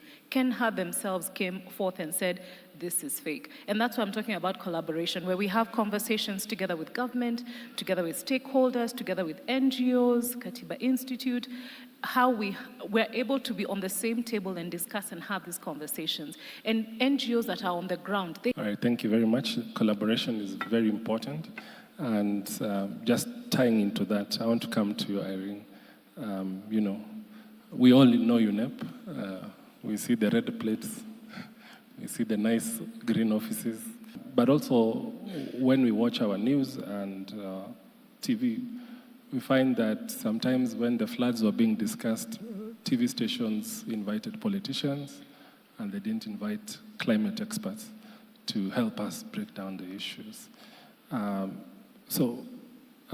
What is UNEP doing to promote access to environmental data and to promote collaboration. Data and evidence-based reporting is used by journalists. One, through its capacity building sessions and collaborating with the media houses and through the National Environment Agency in ensuring that data that is available either in platforms that are owned by the government or supported by UN agencies can be easily translated and understood by a local Mwananchi. What does that mean? We can do a lot of jargon reporting, precipitation, ozone depletion, but what does that mean in terms of preparedness, in terms of response? So that's one angle. Second angle is also through collaboration, through a number of collaborative platforms in-house and also through the media houses in ensuring that what is reported is also humanized. We can talk about data, but as she mentioned, walk through with the communities to ensure that they understand and they know that climate change is not an aspect that is so much ahead and it's not within us, but it's something that is within our communities. Some of the best practices that we have noted that are being practiced in Africa and also in Kenya is human-based stories. When you focus on a story that is based on a community that is also touching the nexus of whether reproductive health, economy, education, that touches a lot close. Climate as it stands is an agenda that does not rest on its own. It touches every other sector. So other best practice that we have seen with the media houses in the region is also evidence-based reporting. Use data. How many people are impacted? How many people have survived? What can we do? What small intervention, if done, can affect a number of others? Another best practice is the use of, how do we call, infographics and pictures that are not dehumanizing. When you're showcasing stories, there's a lot of deaths and mortalities and factualities, but does it, as the first speaker mentioned when we were doing the opening, if we are only focusing on showing the trackers overturned and there's so much casualty in it, that is the situation. But what can we do to evade? What can we do to reduce the fear that is within the communities? We remember the times of COVID. There's a lot of fear in reporting. So how is journalism advocated to address this fear and ensure that there's engagement and collaboration within the communities that can act without fear? Apart from the best practices, one thing that we advocate for is ensuring that we also discuss issues that are known as elephants, climate justice. So much is happening with the indigenous communities, so that we advocate. It's not so much happening because of the fear of either politics or sensitivities around the government, but we also advocate for journalists in the environment space to catalyze the discussion with the politicians. What does it mean when elections are coming and priorities are put in space? What does it mean when budgets have been allocated? What will it mean for the environment space? And what will be the nexus with other angles, finance, economy, health? So in a nutshell, that's what we do. Yeah, thank you very much for bringing the angle of intersectionality amongst journalism and other sectors, and also the need to put the human interest and so on. And I think we have picked out a few issues from the panelists. I'll come around for everyone to just give us, promote, better reporting and factual reporting around environment and climate change. But just looking at the room, is there any question or any intervention before we take the round?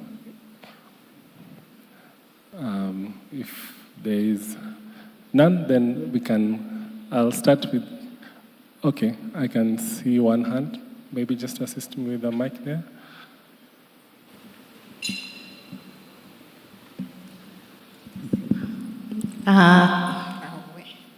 Thank you for the interactive panelists and the information you have gathered.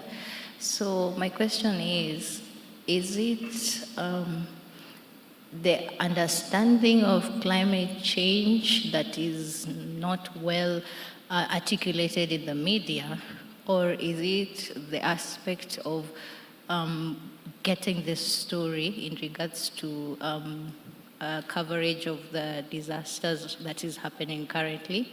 And then also, when we are covering the situations that are there, is there the element of considering the vulnerable, for example, persons with disability in that regards, on what affects them during this time of climate change? So is there something that is there a disconnect in regards to reporting? Okay. We'll take the second one, just quickly. Just to connect to what Susan is asking, a lot of the times when we watch news, you wonder how much airtime is given to climate change. The number of story in a news bulletin, it's a 30 minutes or a 40 minutes bulletin. 20 minutes is about politics sometimes. And so we ask the question, are editors and journalists intentional about covering climate change? Are they allocating the time that it's needed? We had coverage stories this week. It's because it's a crisis. If it wasn't for that, I don't think anybody would talk about climate change. So what is going on? Are we intentional about that conversation? All right, thank you very much. Okay, so as you respond, Jerry, and as the mic coming, if you have anything very briefly to chime in on the questions and also say what can be done differently to address the issues they have raised. Thank you so much for that question. That's an absolute wonderful question. And I will fast with what the colleague next to you has asked. Climate change is a phenomenon that we are now experiencing firsthand. In previous years, we would hear some heavy words being used around the environmental crisis that we have, that when we speak to our audiences, they cannot connect to us. And that's why it comes back again to the collaboration that I just spoke about. And I think I'll repeat that several times. So it's about us, as editors especially, to give training to our journalists on how to simply tell these stories in a simple language. Because remember, most of this are happening in rural areas actually. Urban areas, like you've just said in the last week, is because we are experiencing it firsthand. So we need to simplify, and this is a challenge also to the fellow editors on this panel, is to have more training for our journalists on how to speak about climate change and doing it in a simple way. In terms of being purposeful, yes, that I think is now starting to take place. It wasn't before, but because we didn't see what are the stories, how is it affecting us? If we were to go on ground, can someone truly relate to what climate change is? But right now it is. We're seeing landslides, we're seeing floods, we're seeing El Nino, we're seeing drought. So definitely there has to be a purposeful way in which we tell these stories. Personally, at Royal Media Services, we now have something called Citizen Planet. But it has taken quite some while to have that desk going. And you see, it entails having a desk to talk about climate. We have a political desk, we have a health desk, we have a desk. So it's about us purposefully seeing that we need to have these conversations, not only on our platforms, but generally in the public. So yes, we need to be purposeful, and as Royal Media Services, we're trying to be purposeful in that conversation. And we may not have the stories all the time, because at the end of the day, we need to feed the people what they want. Most times they want politics, most times they want entertainment, but climate is something that we need to talk about. And we need to have those desks. And this comes about with collaboration also with NGOs to come on board and sponsor such things. Because like my colleague Moreidi said, facilitation to go to these places is very difficult. And it entails the facilitation. It entails even having a translator on board. And that's not something that we have in newsrooms, or the luxury of having that in newsrooms. So I hope I've answered your question. All right. Thank you. John, next to you. I just want to mention, many years ago, we used to have the guy who used to do the weather. I don't know whether they have them these days, but anyway, John, last words.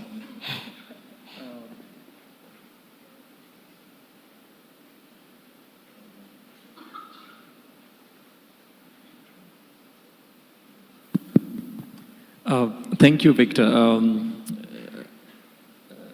I still remember Nguata Francis, how he used to animate weather. And It's quite interesting. I have different thoughts on whether people understand climate change or not. But I think if you look at the economic models that media houses have been working with, right now they're extremely being tested. And clearly, when COVID came, this was one of the elements that clearly tested the models. And the different desks, I've never worked in a media house, but I know that you will only embrace what brings you revenue because, of course, you want money. And if climate change is not top of the box to generate revenue, that is also one thing. But also, you'll find how is this mainstreamed as a key subject within even our institutions of higher learning, for example, or TVETs. I don't know if we have a TVET that teaches people about climate change in Kenya. I'm not quite sure. But also, all these elements are informed by the revenue models and where money can come in to sustain the media houses. So I think it's a challenge to the council and also the editors who are here. Who are your experts? It's quite unfortunate that you will see people debunking climate change, and it's mainly for political expediency. Like a few years ago, we were told forests do not bring rainfall. The rains come from heaven. And the populace actually believe that. Who is that face of debunking some of the myths? And I think this is where the media can actually help by sort of having a consortium. Who are these experts that we can quickly draw into our mainstream media to be able to debunk some of these myths? Because out there, someone will say, we don't need forests. The next day, people will clear all the forests down. And now we are facing these challenges. And we're seeing it now in Kamakis and other areas of Nairobi, whereby people are told, oh, this is just flat land, you can actually build. And it was actually a space where people should not be able to build in. So there are different dynamics to it. I want to speak on something on data. I don't think we lack data. It's only that these elements have not been opened up for media houses to actually get that raw data in different formats that are accessible for them to understand, crunch, and relay to the publics. Thank you. Okay. Next, one thing, very quickly. Quickly, on my pathway forward, I agree with my colleagues, we need to collaborate.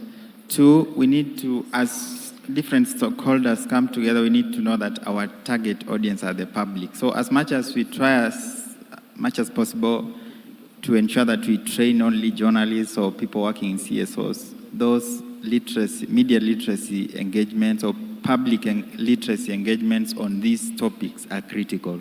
Thank you. All right, thank you very much. Yes. Thank you. Briefly, yes. First of all, just to mention something with what the questions that were asked, I think as in the media, we should stop looking at climate change in a very small span. Climate change, and scientists will tell you that you have to observe data for at least 30 years. So what is happening right now is manifestation of changes that have been happening, touching on climate change. And that's why I talked about the need to have very good data that is creating trends. Like if you dig deeper, you realize that industrialization leads to probably a rise in temperature globally. Then how does the temperature change lead to extreme weather conditions like what we are facing here? So we have to go beyond the news. We have to be very in-depth. And also making audiences understand why are they seeing what is happening right now. Like what is the connection between our extreme weather and where we lie at the equator. So my parting shot is that we really need to invest a lot in capacity building and training for journalists so that they can report from a very informed perspective. Thank you. Thank you very much. Ari? Yeah, I've seen the time. I think it's an issue of interdisciplinary collaboration and multi-stakeholder approach, that it's not an issue that is going to be tackled by environmental experts. It's an investment from all angles, and everybody has a role to play. And for the media, we have the power to tell the stories. We have the power to connect the human-centered stories, and also we have the power to tell our communities into preparedness, into actions, as simple as it can be. What is cooking with firewood mean to the climate, and everybody has a role to play. Thank you very much. Millicent? Financing impactful content is quite expensive. In most cases, we look for sponsors and donors as the public broadcaster. But to realize that its sponsors will want you to tell their story and not your story. And that's how come, at times, a climate story may be lost in the middle of donor interest. So please, donors, support us and allow us to tell the climate stories. We, as KBC, shall give you the time. Thank you. Thank you very much. Ladies and gentlemen, please give our panel a round of applause. We've heard the importance of collaboration, the use of data, engaging the citizens and putting them first, and, multi-stakeholder approaches, investment in capacity building and training, and also investment in actually climate content. So thank you very much, and another round of applause for the panel. Bueno, Victor, a big round of applause to the moderator and the panelists. Please, if we can get a photo of that, just come in front slightly so that we can take that memorable photo. Ladies and gentlemen, it's 6 minutes to the top of the hour. Ready for lunch? But one hurdle, just one. Makofi out tafadhali.